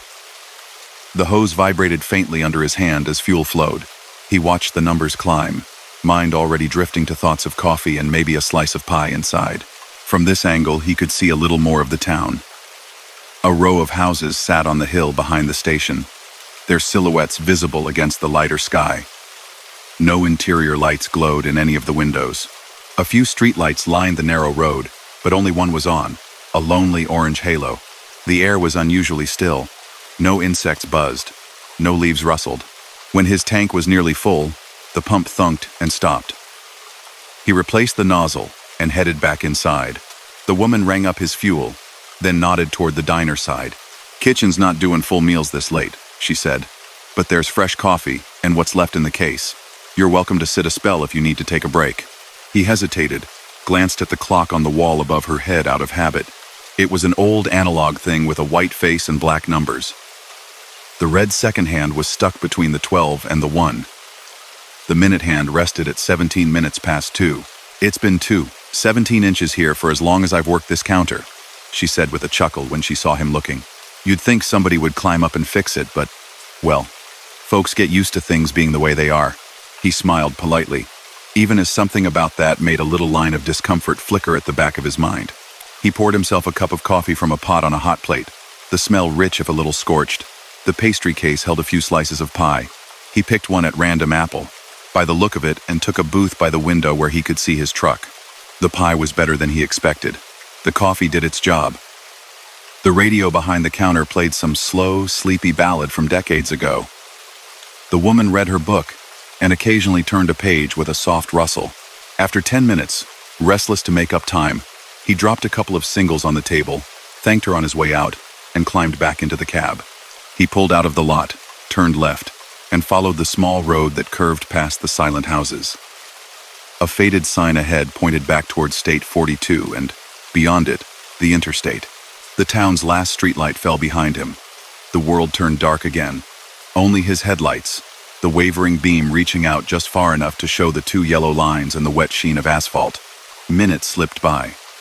The GPS map showed his little blue arrow creeping toward the junction with the state highway. Out the windows, there were only shadows of fields and occasional stands of trees. After a while, he realized he'd been expecting to see the glow of the larger road by now. The intersection where he'd turned off for Marrow Creek had been less than 15 minutes from the first town sign. He'd been driving longer than that. He glanced at the GPS again. The screen was still moving, but the labels had gone strange, their text fuzzy, half-finished. The guest arrival time for his next turn flickered between numbers. "You decide to glitch out tonight too?" he muttered at the device. He tapped it once with a knuckle. The map steadied, the little arrow repositioning. Still straight ahead. The road curved gently, then straightened. The fields on either side looked the same as before. Too much the same. A weathered billboard loomed on the right, catching his lights. An ad for some regional soda brand, the image washed out by years of sun and rain, the mascot's smile fading and cracked. He frowned. He was almost sure he'd passed that same billboard on the way in, just before the first Marrow Creek sign. Maybe there were 2. Companies sometimes bought a few boards in a row along a route. The road dipped, then rose. The clouds overhead thinned enough to show a handful of stars, then closed again. His fuel gauge, which should have shown a comfortable climb into the 3/4 full range after that stop, hovered just below half. He tapped the glass lightly. The needle shivered, but did not move. "Great," he sighed. "First the GPS, now you." He was starting to think about turning around and retracing his way by memory when his headlights picked out a small green sign up ahead on the right. "Welcome to Marrow Creek. Pop. 1,284. He braked, not hard, but in reflex. The truck slowed to a crawl as the sign passed his window. He stared at it in the mirror, the words shrinking into the darkness. Maybe there were 2 Marrow Creeks. Twin towns on opposite sides of the highway sharing a name. That happened sometimes. But as he rolled forward at idle, the same row of dark storefronts slid into view on his left. The same old movie theater, with the same missing letters on the marquee. The barber pole, motionless. The hill with the same cluster of houses, windows blank. And on the right, glowing under tired neon, sat the same little fuel station. Fuel Market Diner, the sign buzzed. Same missing letters stuttering on and off. He pulled into the lot without quite deciding to. The tires followed the memory of their earlier path as if on rails. His truck reflected back at him from the big front windows. Same angle, same position he'd just left what felt like 20 minutes ago. Caleb sat for a long second with his hands on the wheel. Engine idling, the cabin suddenly too quiet. Okay, he murmured to himself. Either I missed a turn and came back around, or I'm more tired than I thought. He checked the clock on the dash, 1:27 a.m. It had been roughly 40 minutes since he'd first pulled into town. He shut off the engine and climbed down again. Inside, the station looked the same at a glance. Same humming lights, same aisles, same faded posters for local events taped to the walls. The woman behind the counter looked up and smiled. But this time, she was wearing a different cardigan, a pale blue one instead of the brown. Her hair was down, brushing her shoulders instead of pinned back. The paperback in front of her had a different cover. Back so soon? She asked pleasantly. Truck give you trouble? He stopped 3 steps inside the door. I think I took a wrong road, he said slowly. Came right back around into town. Didn't see where I turned. Oh, that happens, she said. Roads all look the same out there, don't they? She glanced past him at his rig. You need more fuel already? He shook his head. No, I'm good. His eyes went to the clock above her head. The red second hand was still stuck between the 12 and the 1. The minute hand still pointed to 17 past 2. You said that clock's been broken since you've worked here? He asked. She blinked, then chuckled. Lord, yes, she said. As long as I can remember. She tilted her head as if listening to something. Kitchen's not doing full meals this late, but there's fresh coffee and what's left in the case. You're welcome to sit a spell if you need to take a break. He felt an odd sensation then, like hearing an echo that didn't belong to any sound in the room. She had said that before, almost word for word. Same rhythm. Same pause. The radio behind her played a slow ballad, the same one he'd heard earlier. The same verse. Actually, he said, forcing casualness into his voice, I should get back out there. Thanks. Suit yourself, she replied with the same easy smile. Drive careful now. The night's thick. He stepped back outside, the door chiming as it closed. The air hit him cool and damp. His truck loomed solid and reassuring in the sodium glow. He climbed into the cab, shut the door with a firm thump, and sat for a moment listening to the silence. Then he turned the key. The engine rumbled to life. Gauges jumped, then settled. The fuel needle rested just below half. He'd just put nearly 100 gallons in this thing less than an hour ago. Even with the drive, he should be near full. He watched the needle for a full 10 seconds.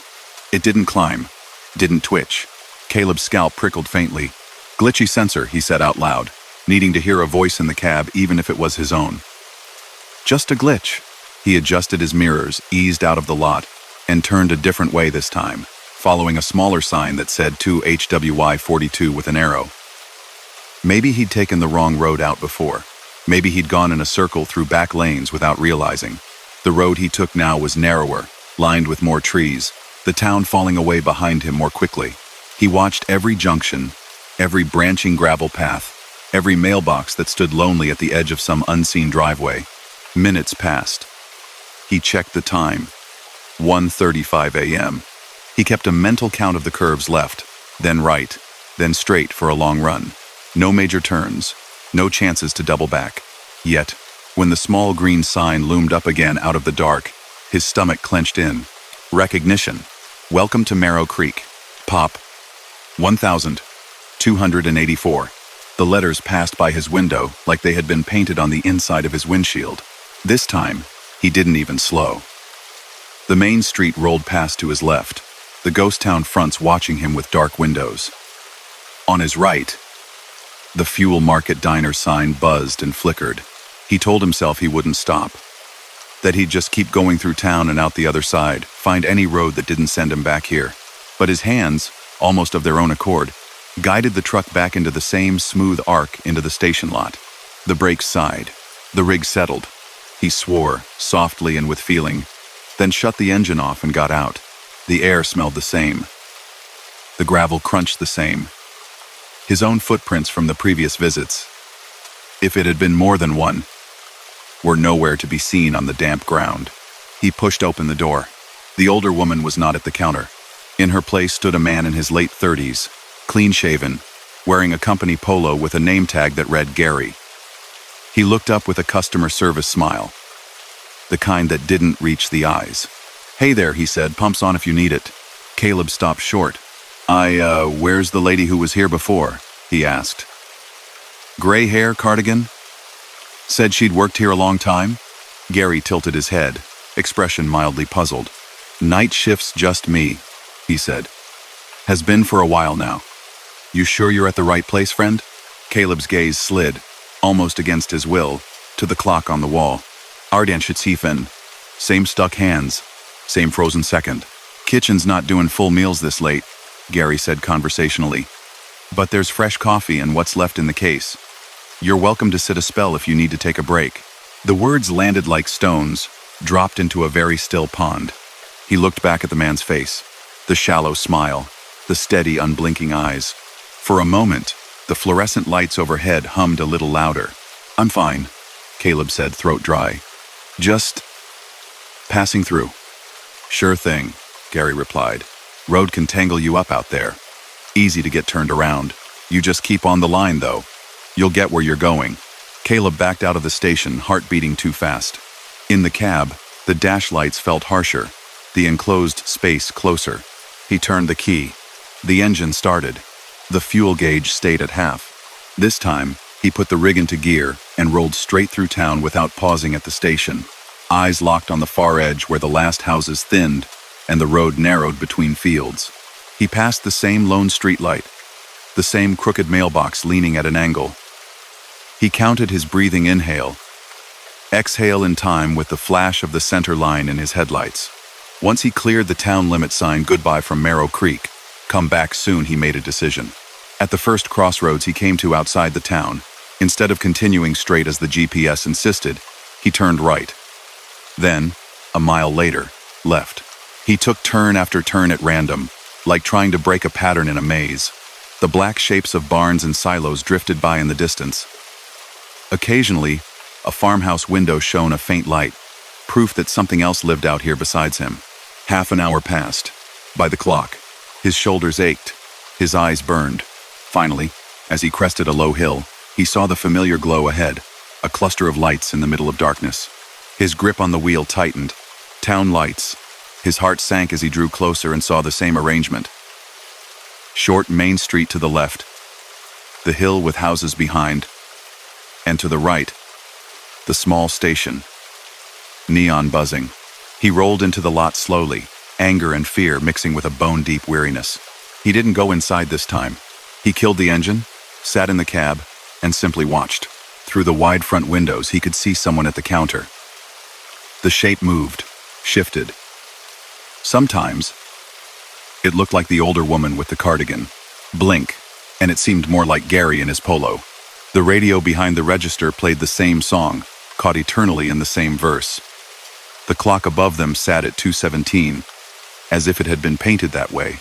He leaned forward, pressing his forehead near the glass of the windshield, eyes straining against reflections and glare. On the far side of the station, half hidden behind the building, he noticed something he hadn't before. A narrow lane, little more than an alley, ran along the back.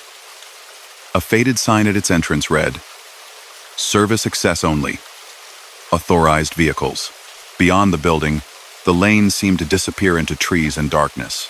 Every time he'd come and gone, he'd used the same front road, the one with the polite signs leading back to the highway. Every time, he'd obeyed the arrows and the directions. His father's voice floated up from somewhere in the back of his mind, from long ago drives on unfamiliar rural roads. "If the main road keeps sending you somewhere you don't want to be," his father had said once, laughing as they detoured around a summer fair, "maybe it's time to try the one it's telling you to stay off." He didn't remember what town that had been in. Just the feeling of turning his back on a crowd and finding a quieter route. Caleb sat there, engine off, the world oddly muffled around him, and stared at the little service access sign.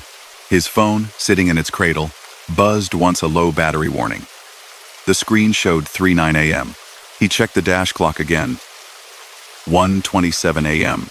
He thought of driving around for hours more, stuck in the same loop, burning fuel he apparently couldn't replenish, growing more exhausted and more confused until he didn't trust anything he saw. He thought of the station, waiting with its frozen clock and repeating phrases. He turned the key. The engine rumbled back to life. This time, he didn't pull toward the street. He eased the truck around the back of the building, the lot's edge gravel crackling under his tires. The service lane was narrow. Low branches scraped faintly along the top of the trailer. The sodium vapor lights didn't reach back here. Only his own beams lit the way. For a second, he had the disorienting sensation that the station's rear wall went on much farther than it should, as if the building were stretched in the dark. Then the end of the lane opened up, and he saw a small backlot. It was almost empty. Almost. Parked along the tree line sat a truck very much like his own model. Same manufacturer, same general shape. But the paint on its cab was dull, weathered, streaked with grime. Weeds had grown up around its tires. No company logo was visible on the door. The space where one might have been was faded, like an old tattoo slowly disappearing. All its windows were dark. Caleb's stomach dipped. For no good reason, he looked for a license plate. The angle and the dirt made it impossible to read. He rolled past at a crawl, fighting the urge to stare too long. The lane continued. Narrower now. The trees closing in on both sides. A light fog had settled here, thin but noticeable, turning his headlights into glowing cones. The surface under his tires changed from rough pavement to packed dirt. The sounds of the station, distant humming lights, the soft whine of refrigeration units fell away behind him, swallowed by the rustle of leaves overhead. For the first time since he'd left the interstate, he felt truly away from everything. No signs, no other lights. Just the truck moving forward through a dim tunnel. Something in the air shifted. The smell of wet asphalt gave way to the greener scent of damp earth and foliage. The draft around the mirrors eased, as if the wind outside had calmed. After what could have been 2 minutes or 10 time felt thin here, the trees began to thin. The dirt under his wheels gradually smoothed back into asphalt. His beams picked out a reflective sign ahead, then another, then the familiar gleam of metal rails. He blinked. An intersection opened up in front of him, wide and cleanly painted. To the left and right stretched a bigger road, 4 lanes across, divided by a grassy median. A green overhead sign glowed faintly in his lights. I-73 East, 1 mile. I-73 West, 1 mile. He rolled forward in disbelief. The interstate. He turned right, guided by some ingrained sense of direction more than the dim numbers on the sign. A few minutes later, he merged onto the wide, reassuring stream of the highway. Other trucks flowed along with him now, their taillights small red squares in the distance, their headlights occasional approaching flares. The GPS chirped as if waking from a nap, recalculated, and displayed a new estimated arrival time. The map labels were crisp again. His fuel gauge, without having been touched, climbed slowly, almost reluctantly, until it rested just above 3/4 full. He watched it, chest tight, until it settled. The dash clock read 2:09 a.m. His phone, when he risked a quick look, showed 4:32. He drove until the sky in his mirrors began to pale with the first suggestion of dawn, then pulled into a crowded, ordinary truck plaza with bright signs and tired drivers and the blessedly mundane hum of a functioning world.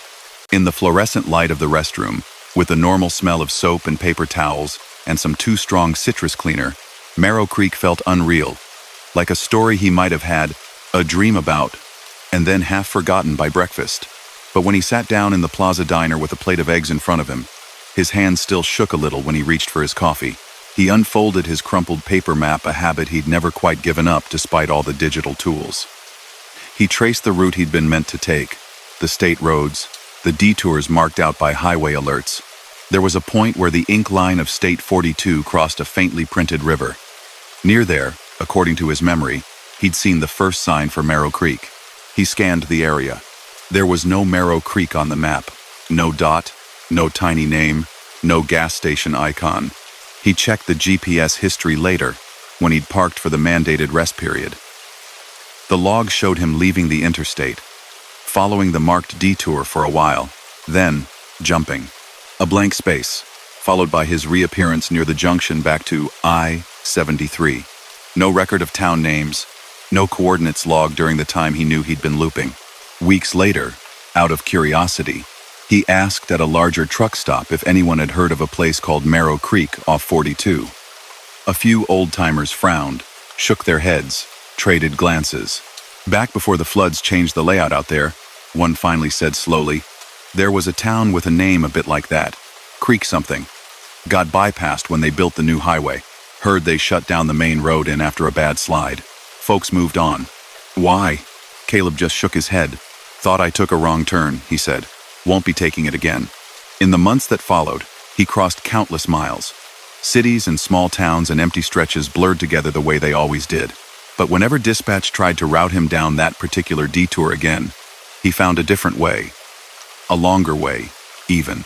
He didn't mind adding an hour, if it meant staying on roads that felt connected to the rest of the world. Every now and then, in some other state, in some anonymous late-night station with humming lights and old clocks, he would happen to glance up and see a wall-mounted clock with its second hand frozen, its minute hand resting exactly at 17 past the hour. His stomach would dip, just a little. The hands would twitch, or someone would walk by, or a radio would chirp, and the feeling would pass. Life would move on around him, noisy and unremarkable. He never saw Marrow Creek's sign again. But on very quiet nights, when the road was empty and the sky looked particularly low, he sometimes had the odd sensation that if he took the wrong exit, or believed too easily in a new sign pointing toward gas and food, he might find himself back there sliding off the world and into a loop where time held its breath at 2:17 and a little station waited with practiced lines and endless coffee. He kept his eyes on the official markers, trusted the maps that showed up in broad daylight, and did his best not to think too hard about the service lane behind that station and the silent truck sitting in the weeds. Somewhere, somehow, the road had given him a way out. He intended to keep it that way. Story number 4.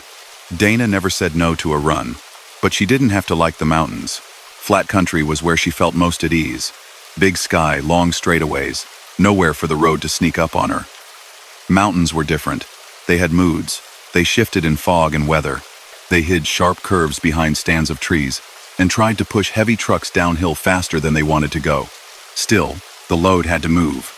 She was hauling a refrigerated trailer full of produce from the Carolinas to Ohio, and the route cut across the spine of the Appalachians near Ridgecrest Pass. Most of the climb wasn't bad anymore. Years back, they'd blasted a tunnel through the worst of it. The new interstate alignment took the steepest sections out of the equation, but the tunnel brought its own bottlenecks. Tonight, as she rolled into the foothills a little past midnight, a message board flashed angry orange above the highway. Ridgecrest Tunnel closed. Collision ahead. All traffic exit 146. Use Old Pass Route 38. She muttered under her breath and eased into the exit lane with the rest of the diverted vehicles. Red taillights stretched ahead, then thinned out as cars took different off-ramps toward nearby towns. Most of the four-wheelers were clearly looking for motels and side roads. The trucks kept going. Route 38 picked up at the bottom of the ramp, an older, narrower highway that wound up and over the ridge instead of through it. The kind of road that had earned this pass a reputation before the tunnel took its place. She'd heard stories over late-night coffee, brake fires, runaway rigs, bad winters. The night was clear now. The earlier storm had moved on, and the air was cool. That helped. But as she rolled onto Route 38, she still felt her fingers tighten around the wheel. The interstate's wide shoulders and tall overhead lights vanished. In their place came a 2-lane strip of dark pavement, patched and worn, edged by guardrails that had seen their share of impacts. Trees leaned over the road in some places, their branches black against the lighter sky. The line of diverted vehicles strung out quickly. Some of the cars took the first side road possible. A couple of trucks pulled into a small store lot with a hand-painted vacancy sign, deciding to wait it out. Within 10 minutes, Dana found herself alone, her headlights carving a solitary path up the mountainside. The climb started gentle, then grew steeper. Signs loomed at the edge of her beams. Trucks use low gear. Steep grade, next 6 miles. Check brakes. She had done her pre-trip. She knew her brakes were good. But on roads like this, respect was non-negotiable. She flipped on her engine brake, let the familiar growl under her feet steady her nerves, and dropped a gear. The refrigerated unit hummed behind her, a small, constant white noise in the dark. The CB was quiet. Too quiet. On the interstate, There was always some chatter, weather reports, bear sightings, idle talk. Up here, it was mostly static with the occasional crackle when she passed under a power line. The air smelled like wet leaves and cold rock. She rolled down her window an inch to let some of it in, hoping the breeze would help keep her alert. Around the next bend, a set of taillights appeared ahead. They were small and round, and sat lower than the tall modern trailers she was used to seeing. The glow had a faintly yellow cast, instead of the harsh red of newer LEDs. As she drew closer, the shape of the truck solidified out of the dark. It was an older cabover, boxy and short-nosed, the kind she mostly saw in framed photos on the walls of truck stop diners. Its paint looked like it might once have been a bright blue, though in her headlights it was more a dull midnight shade. A flatbed trailer stretched behind it, stacked with what looked like long logs or utility poles, cinched down with thick straps. Its hazard flashers were on, blinking a slow, steady pattern. Dana eased off the throttle a little more, letting her speed match his. It was a relief, in a way, not to be alone on the grade. Up front, someone else was feeling out the curves, judging the descent. She could follow his pace, use his brake lights as a guide. She reached for the CB mic. "Northbound on 38. You got a blue cab over with your four ways on ahead of me?" she said. "You reading this, driver?" Static answered. A faint warble of distant music, then nothing. She tried again on another channel. No response. Maybe his radio was off, or he was one of those silent types. Either way, he was holding a good, safe speed slower than she might have gone alone, but not crawling. It felt like he knew the road. She stayed 3 truck lengths behind and let him lead. The mountain closed in. Trees grew thicker along the shoulders, their trunks flashing past in intervals.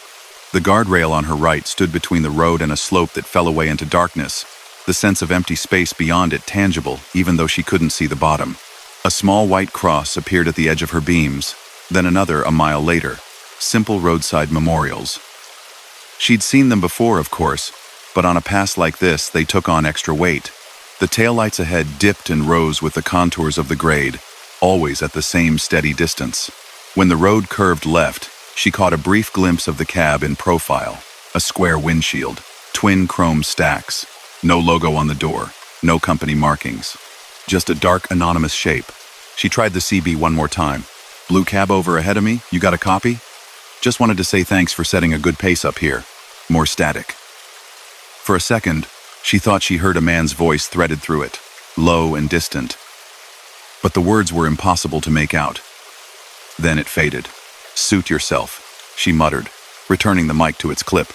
The climb topped out around a curve.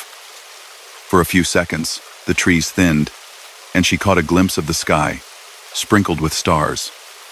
The lights of the valley far below, like a scattered handful of embers. Then the downgrade began. The signs were even more insistent on this side.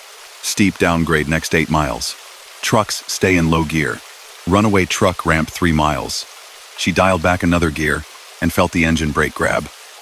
The weight of the loaded trailer pushed, but the resistance steadied it. She feathered the brakes once, checking their feel, then let her right foot rest near the pedal without riding it. Up ahead, the cabover's brake lights glowed, then dimmed, glowed, then dimmed, in a careful pattern. Whoever was driving knew what they were doing. No panicked stabs. No riding the pedal bright for long stretches. It was as if he were demonstrating the way down. The fog rolled in without warning. One moment, the air was mostly clear. The next, pale wisps appeared around the beams, then thickened into a dense, gray wall that swallowed the trees and the guardrail. The moisture beaded on her windshield and blurred the world beyond into a soft, glowing smear. She flipped on her fog lights, slowed another 5 miles an hour, and squinted into the soup. The cabover's taillights never wavered. They hung in the middle of the whiteness like 2 small, reliable stars. "Glad you're up there, friend," she said under her breath. Time stretched strangely on mountain roads, minutes feeling longer as concentration increased. The grade continued, bend after bend. The signs for the first runaway truck ramp loomed up out of the fog and slid by on her right. A steep gravel chute angling up into invisible darkness. She flexed her hands on the wheel. Her shoulders ached. Her eyes burned slightly from the long stretch of focused staring. The smell hit her then. Faint, but unmistakable. Hot brakes. Her heart skipped. She flicked her eyes to the air gauge. Pressure's normal. No warning lights. She tapped the pedal gently. The response felt firm. The smell lingered though. Coil. Thin and acrid. It could have been her. It could have been someone else who'd been on the grade earlier. Scent clung to rock and guardrails for a while. The cabover's brake lights flared briefly, then went dark as he downshifted. A moment later, through the open crack of her side window, she heard the faint, hollow bark of an older engine brake kicking in ahead. She matched him, dropping another gear, letting her own engine catch more of the load. The sound in her cab grew louder, but it was a noise she trusted. The fog dipped for a moment around the next bend, thinning just enough that she could see a short stretch of road ahead, the guardrail, the fall of the mountainside beyond. For a heartbeat, she could also see the cabover more clearly. The trailer he was pulling was loaded high with logs. All right, but they looked wrong, too uniform in color, as if time had faded them to the same shade of dull gray. The reflectors along their sides were old, round, and dim. His license plate, where one should have been on the back, was just a rectangle of dark metal. Then the fog closed in again. Dana licked her lips, feeling the dryness in her mouth despite the damp air. The smell of hot brakes seemed stronger now. She touched the pedal with her toe. Softer. This time, the grade steepened. Her speedometer crept up despite the engine brake. She pushed the pedal a little harder, brought it back down, then let off to let the drums cool. Old habits from training came back in a rush. Don't ride them. Don't panic. Trust your gearing. But somewhere under the conscious technique, a line of unease drew tight. She glanced in her mirror on instinct, checking her trailer. For a split second, in the warped, vibrating view of the convex mirror, she saw not her own white reefer box, but the square nose of the blue cabover, its headlights sunk low, following inches off her bumper. She inhaled sharply. Her eyes snapped back to the windshield. The cabover's taillights were still ahead, steady as ever. She looked at the mirror again. Her own trailer stared back, tall and pale in the glow of her marker lights. Mountain tricks, she whispered. Don't do this to yourself. The road bent left, then right, a rhythm of turns that began to feel almost hypnotic. The white lines at the edge seemed to slide under her in a continuous blur. Up ahead, a new sign emerged from the fog. Runaway truck ramp 1 mile. Trucks, check brakes. She checked them. The pedal sank just a bit farther than she liked before the pressure bit. The smell of heat was stronger now, coiling in through the vent. Her palms were slick on the wheel. She thought of ignoring it, thought of trusting her gearing, the engine brake, and the grade easing off like it was supposed to at the bottom. Every driver knew the temptation to say, "I've got this," and push through rather than take a ramp and the embarrassment and delay that came with it. She also thought of the little white crosses she'd passed, and the hushed conversations at truck stop tables about drivers who had waited one curve too long to admit they were in trouble. The cabover's brake lights flashed 3 times in quick succession. Then, for the first time since she'd spotted him, his hazard flashers went off. His taillights burned solid red for several long seconds, then flicked back to normal. Somehow the gesture felt deliberate, like a signal. Her CB crackled suddenly, a burst of static so loud it made her flinch. Through it, faint and thin, came a man's voice, speaking low and steady. The words were old-fashioned, the tone that of someone giving instructions to a student. If you're asking yourself whether to take the ramp, you already know the answer. There ain't a load on this hill worth finding out the hard way. The rest blurred into noise. "Say again?" she blurted, grabbing the mic. "Who's talking? You up there in the blue cab?" Only static replied. Then the channel went dead. The sign for the ramp appeared moments later, half hidden in fog. White letters on green, the arrow pointing right. Runaway truck, ramp 1,000 feet. The cabover ahead rolled past it without slowing, his brake lights a calm, brief glow as he took the curve. His trailer followed, steady, logs silhouetted ghost-like in the mist. Dana's foot hovered over the accelerator, over the brake. Her mind ticked through calculations of grade, speed, gear. Everything said she could probably make it, but probably had a different weight up here. Her hands turned the wheel. The truck's right blinker clicked on, loud in the cab. Her headlights swung toward the gravel ramp, catching the low wooden barrier at its base, and the deep, soft bed rising steeply into the darkness. She took it. The change under her tires was immediate. The smooth asphalt gave way to rough, dragging gravel that grabbed at the wheels and pulled the truck down hard. The nose tilted upward as she climbed the ramp's incline, the engine protesting, then falling into a lower gear. She eased to a stop near the top, heart pounding. The silence that followed was immense. No engine brake, no whine of tires on pavement, just the ticking of cooling metal and her own breath loud in her ears. The smell of hot brakes was stronger up here, carried on the slow swirl of mountain air. She set her parking brake, left the engine idling, and sat for a moment, hands resting rigidly on her thighs. From this vantage point, she could see a little more of the grade she'd just left, though the fog still obscured much of it. The road snaked downward, guardrail glinting wetly in the partial light. Farther along, maybe half a mile down, flashes of color pulsed faintly behind the gray curtain. Red, then blue, then red again. Emergency lights, blurred by distance and mist. Her stomach dropped. She killed her headlights to see more clearly without the glare. The electric beacons below strobed in the void, evidence of commotion on the grade. A bad wreck. Maybe from earlier. Maybe not. The CB crackled again. This time, the voice was clearer, though still threaded with static, as if coming from far away and long ago. Told him, "You feel your heart climbing into your throat on a hill like this, you listen to it. Pride don't keep you alive. Gravel does, steel does, a little humility does." The tone was weary, with a wry twist to it. A man who had seen more than his share of mountain nights. "Who is this?" Dana asked, almost without meaning to, thumb pressing the transmit button. "You copy the reefer up on the ramp?" No answer. When she released the key, there was only the thin hiss of open air. She took a slow breath, then another, letting the surge of adrenaline ebb. Her hands still trembled faintly when she reached for the door handle. Cold air hit her when she stepped down from the cab. It smelled of pine and stone and the faint, ghostly tang of overheated metal. Gravel crunched under her boots. The ramp's surface was rutted from prior use, grooves and ridges tracing the paths of other trucks that had needed it. She walked carefully down the side of her rig, placing a hand briefly on each tire.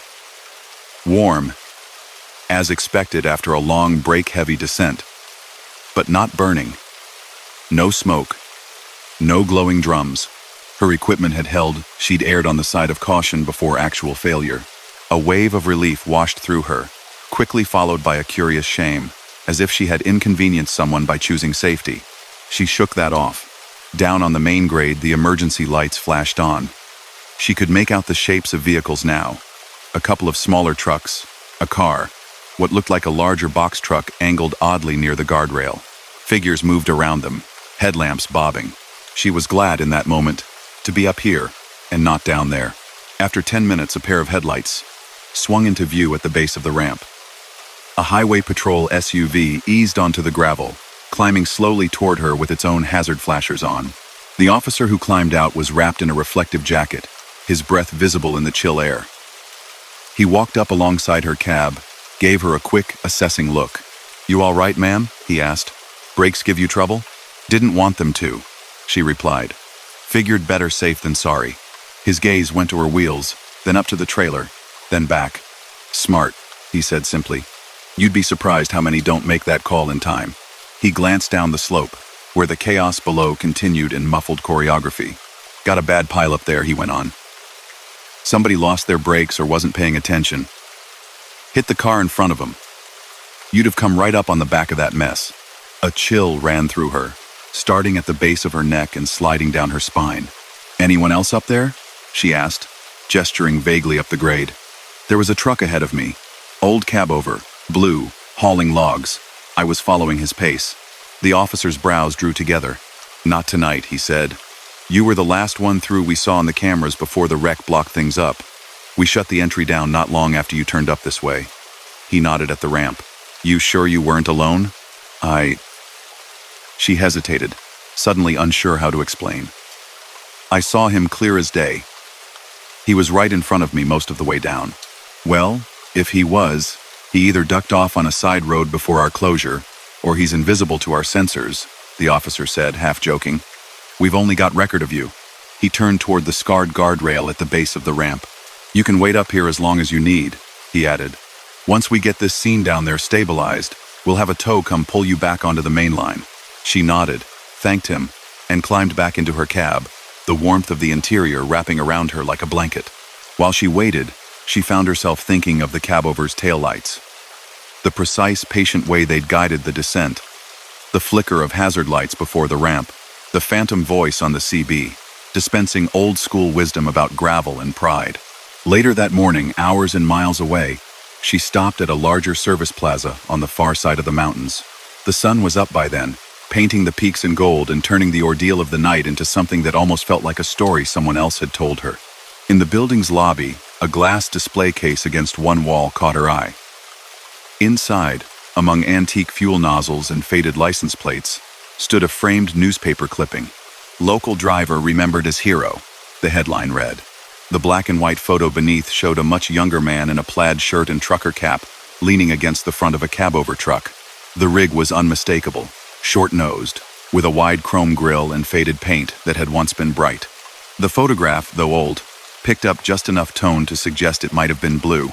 Behind the truck, a flatbed trailer was stacked high with logs. She stepped closer, reading the caption, "Harlan Price, 42, of Ridgecrest, lost his life on Route 38 during a brake failure descent in 1989. Witnesses say he steered his logging truck away from oncoming traffic, preventing a multi-vehicle disaster. The grade where he crashed is now informally known among local drivers as Price Hill." Someone had taped a smaller note under the frame in more recent handwriting. "Remember, no load is worth the hill. If in doubt, take the ramp." Dana stood there a long moment, the murmur of travelers and the hiss of soda fountains fading into a dull blur around her. She thought of the old-fashioned tone of the voice she'd heard through the static, the practiced, almost resigned way it had spoken. She thought of the subtle way the cabover's lights had seemed to guide and encourage rather than taunt or mislead. There were a lot of stories on the road, a lot of coincidences that piled up into legends. Maybe that was all this was, a strange aligning of nerves and memory and exhausted imagination. Or maybe, on certain nights when the tunnel closed and the old pass had to carry the weight again, something else took to that grade.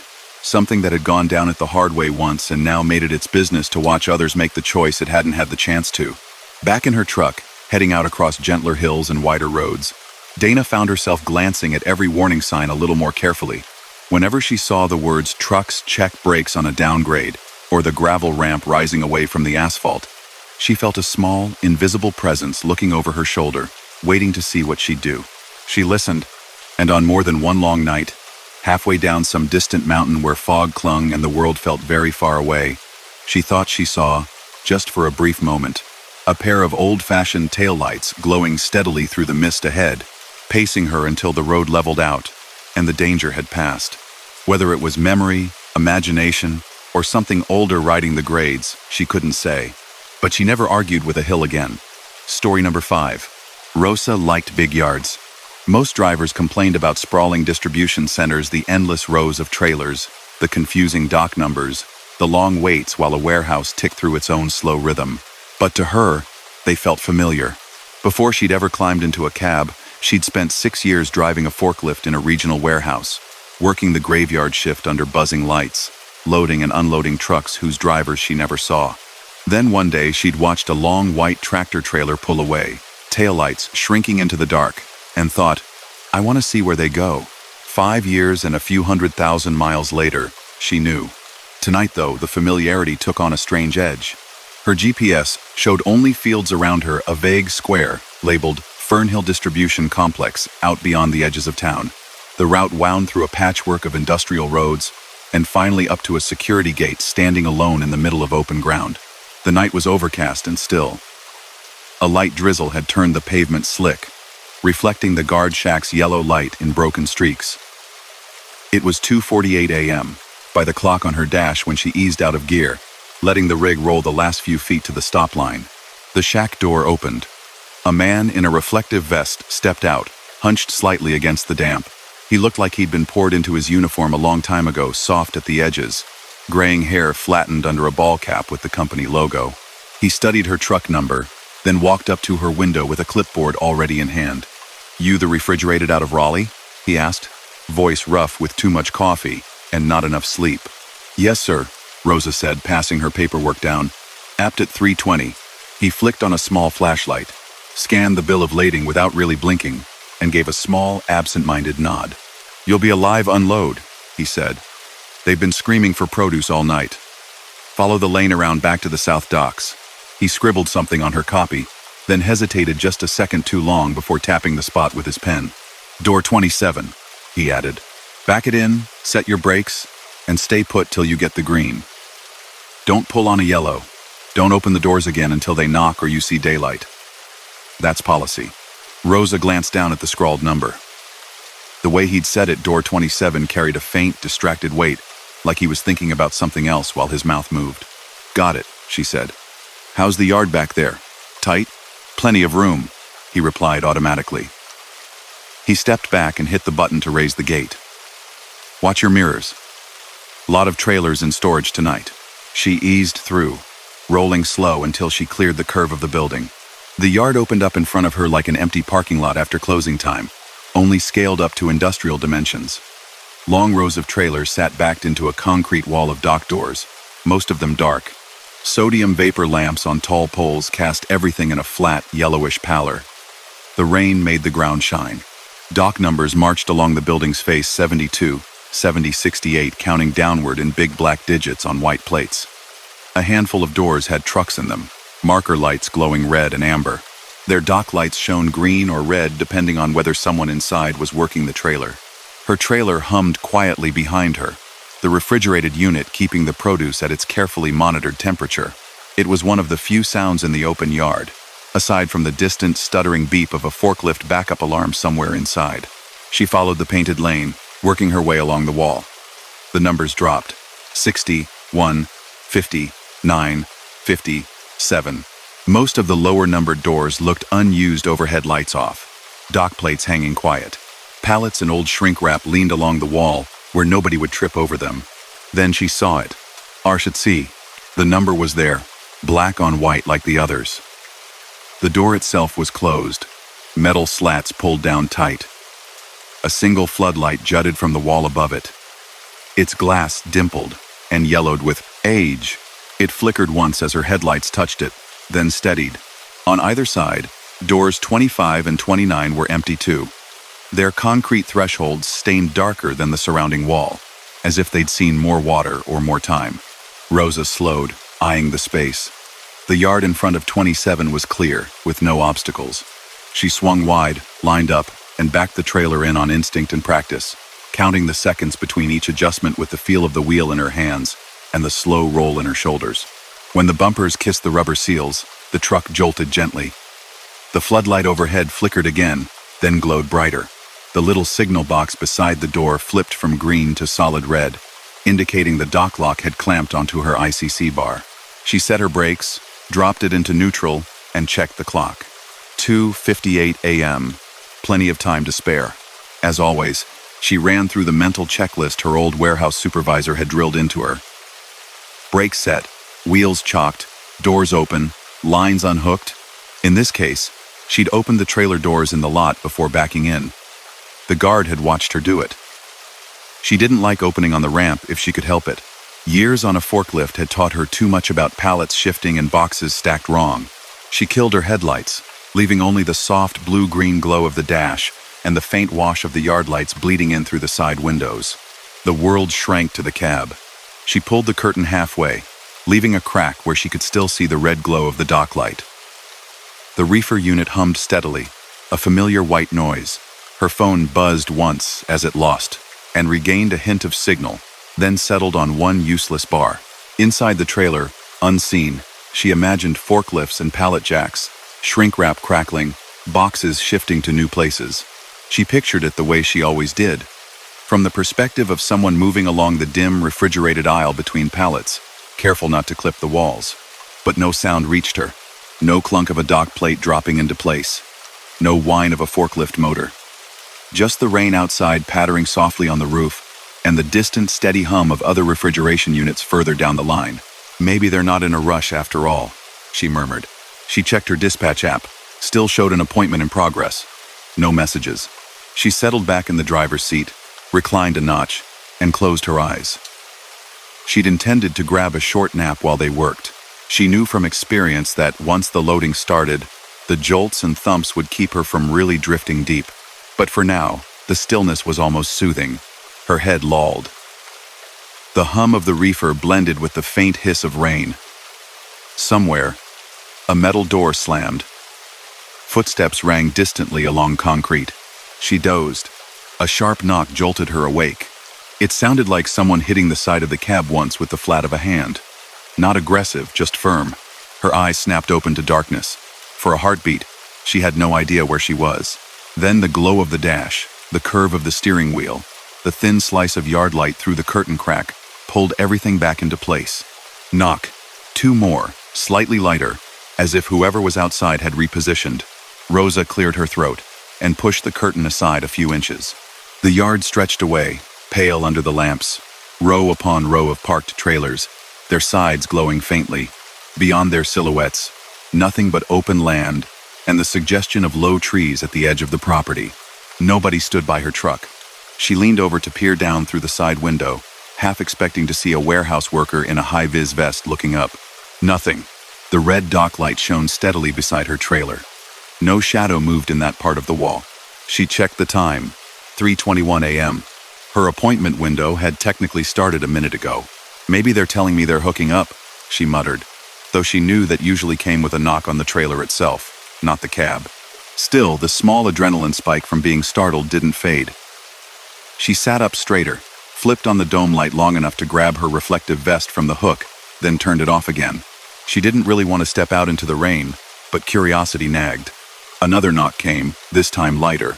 In a faint pattern, 2 short taps, a pause, then 1. Rosa unlatched her door and cracked it open, letting the cool air wash in. "Yeah?" she called. "Shipping?" Only the rain answered, a soft hiss on metal. She swung the door wider and climbed down, boots hitting the wet pavement with a quiet smack. The yard was emptier than it had seemed from inside. Most of the doors in this section were dark. Far to her left, at the higher-numbered docks, she could see brighter lights and more activity, the occasional flash of a forklift inside an open door, silhouettes moving. Here, in the 20s and 30s, it was quieter. The rain made a fine mist under the lamps. She walked along the side of her trailer, hand brushing the cool, damp aluminum skin. At the back, the doors were sealed against the dock. No light leaked around their edges. She peered up at the small square of glass, set in the dock door itself, a little window about the size of a dinner plate. It was smudged and slightly fogged on the inside. She could just make out vague shadows, the suggestion of vertical beams, maybe the far warehouse wall. No movement. The dock light stayed red. Rosa circled back to the driver's side, frowning. "Must have dreamt it," she said under her breath, though the memory of the knock felt too sharp, too precise. The pattern of it lingered in her ears. 2 short, 1 long. An old rhythm from her forklift days stirred in her memory, guys tapping on the metal frames to signal to a driver when to bump the dock. 2 for closer, 1 for stop. She shook it off and climbed back into the cab, bringing the damp chill with her. She closed the door firmly this time, engaged the deadbolt, and wiped a palm down her jeans.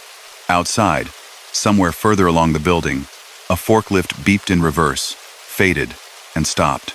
She decided not to bother with another nap. Instead, she pulled her logbook closer, flipped through the pages, and double-checked her hours. The simple, grounded task smoothed the edge of unease.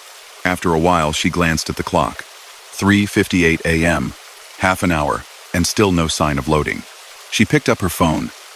No service icon blinked at her from the top of the screen. She held it up near the window, hoping for a stray bar. Nothing. The yard, it seemed, was a pocket of signal deadness. "Big modern place like this and no service in the dockyard," she muttered. "Figures." The CB radio crackled softly. She'd left it on out of habit, even though most distribution centers frowned on drivers chatting on their property. It was dialed to a low channel, the volume barely above a whisper. Now, in the thin static, a voice slid in. "That you in 27? The words were quiet, almost buried, as if the speaker were far away, or the signal had to pass through too much to reach her. The timbre was male, older, with a rough, tired edge. Rosa blinked and reached for the mic. Say again, she asked. You calling door 27? A tiny pause. Then the voice returned, low and certain. That's you. I can hear your unit humming. You shut tight in the slot? She glanced at her mirrors, at the line where her trailer met the dock seals. I'm in, she said slowly. Who's this? A faint, humorless chuckle crackled through. Doesn't matter who I am, the man replied. You just remember what the guard told you. Brakes on. Don't pull till you see green. And don't you open those doors for nothing in the dark. The hairs on the back of her neck lifted. Are you in the building? She asked. Shipping office? Not anymore, he said quietly. Not for a long while. Just listen, all right? When they start up in that bay, it's gonna feel wrong. You're gonna want to climb out and check. Don't. Static rose and fell, like wind over an empty lot. Why? Rosa asked before she could stop herself. They got a problem in there? Silence stretched. She thought for a moment she'd lost the channel. Then softly, they built new docks, new conveyors, new safety rails. Left this one hanging between times. It remembers both. The line went dead. Hey, she said quickly, thumb on the transmit. You still there? You can't just drop that and go. No answer. The CB returned to its faint hiss. Rosa set the mic back in its clip with a click louder than it should have been. Mountains and backroads had their share of legends. She'd heard about phantom hitchhikers, ghost scales, odd lights in remote valleys. But a haunted dock? That was new. Somebody's bored on night shift, she muttered, though the way the voice had sounded matter-of-fact, not theatrical, stuck in her ears. She rubbed her eyes and checked the clock again. 4:07 a.m. The red dock light blinked once, then steadied. She felt it then, more than heard it, the subtle shift in the truck's posture as a dock plate finally dropped into place under the trailer. A slight tilt, the faintest shudder through the frame. A moment later, a different vibration reached her. A gentle jolt, like the far end of the trailer being nudged. Loading. She listened for the whine of a forklift motor, for the squeak of rubber on metal decking. Instead, she heard something else. A soft, uneven thump, as if boxes were being set down by hand, one by one. Thunk, pause, thunk. Her mind supplied images, unbidden workers in older uniforms, clipboards in hand, stacking crates in dim light. The beat continued, slow and patient. Half an hour passed, then another. The red light stayed on. The thumps came and went, without any clear pattern. At some point she must have drifted, because she snapped awake with the sense that something had changed. The truck was swaying. Not much, just a gentle, rhythmic rocking, as if a heavy weight were moving toward the back doors and away again, over and over. In her warehouse days, she'd loaded trailers so full that each forklift entry made the whole rig shift. This felt like that, but muted, muffled. She checked the time. 4:53 a.m. Had it really been almost an hour since that first jolt? Herr Skienpräkel. She slid off the seat into a crouch, listening intently. The reefer hummed. Rain pattered. Beyond that, the sense of weight moving persisted. After a few beats, another sound joined it, a low, distant beeping. Beep, beep, beep. The universal alarm of a reversing forklift. But it sounded like it was coming from far away, underwater. Rosa's fingers tightened on the armrest. That's it, she told herself firmly. They finally got to it. You wanted them to hurry, didn't you? Still, the part of her that had spent nights walking warehouse aisles, dodging corners where a careless fork driver could appear without warning, felt something else, a wrongness in the rhythm. The beeps were slightly out of sync, the timing off, like two sounds overlapping that didn't quite belong together. The CB coughed. Driver, the same man's voice said, softer now. You still in your seat? She grabbed the mic. Where else would I be? She demanded in a whisper. What's going on back there? A breath like a sigh came across the speaker. They're working both sides, he said. Old and new. That dock always was greedy. She swallowed, the dryness in her mouth at odds with the damp air. Are you messing with me? She asked. 'Cause this is not the night. No, he said quietly. I'm not. And it's not the night for you to join the list on that wall neither. Her gaze flicked, involuntarily, to the cab's passenger side, to the clipboard where she kept her bills. The word list stuck in her mind. "You said you used to be in there," she said. "What happened?" Another long pause. "Fork came in fast," he answered finally. Driver thought he had more time. Trailer pulled early. Gravity did the rest. I watched that crack open up under me like it was waiting. His voice didn't change much as he spoke, but something tightened at the end. Folks tell the story like it was a lesson. They don't tell you how long the lesson sticks around. Rosa pictured the narrow gap between dock and trailer, the void when a driver pulled out without warning. She had seen near misses in her old job. Near misses had been more than enough. "It's different now," she said. "They've got locks, lights, procedures. Most nights, yeah," he agreed. "Most nights, you come in on 52 or 60 or any of the nice bright doors with their shiny rails. Most nights, the system catches you, logs you, spits you out. But sometimes they write the wrong numbers.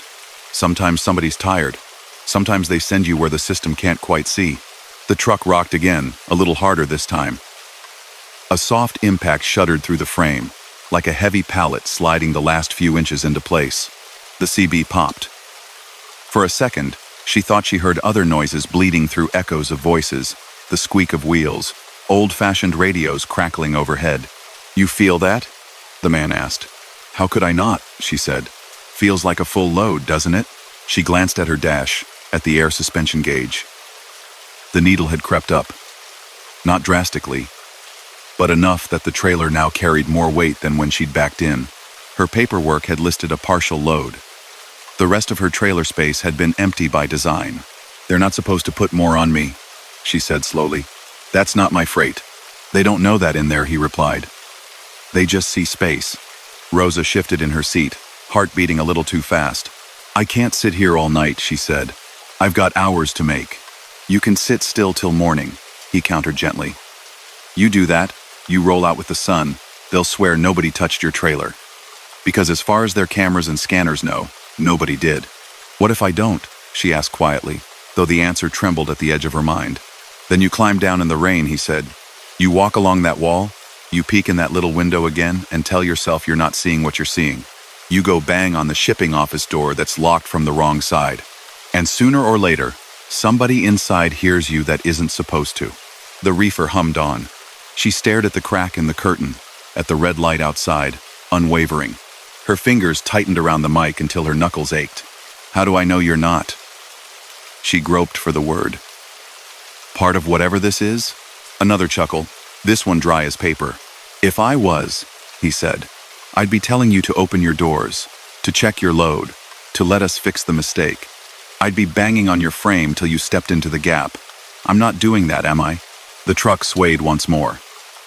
Then, gradually, the sensation of motion faded.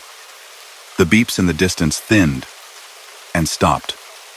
The thumps ceased. Silence pooled around the cab like water settling in low ground. Outside the curtain, the red dock light burned steady. "Sun'll be up in a bit," the man said softly. "You'll hear 'em proper then. Forks and chatter and radios and all the things that mean you're back where you think you are."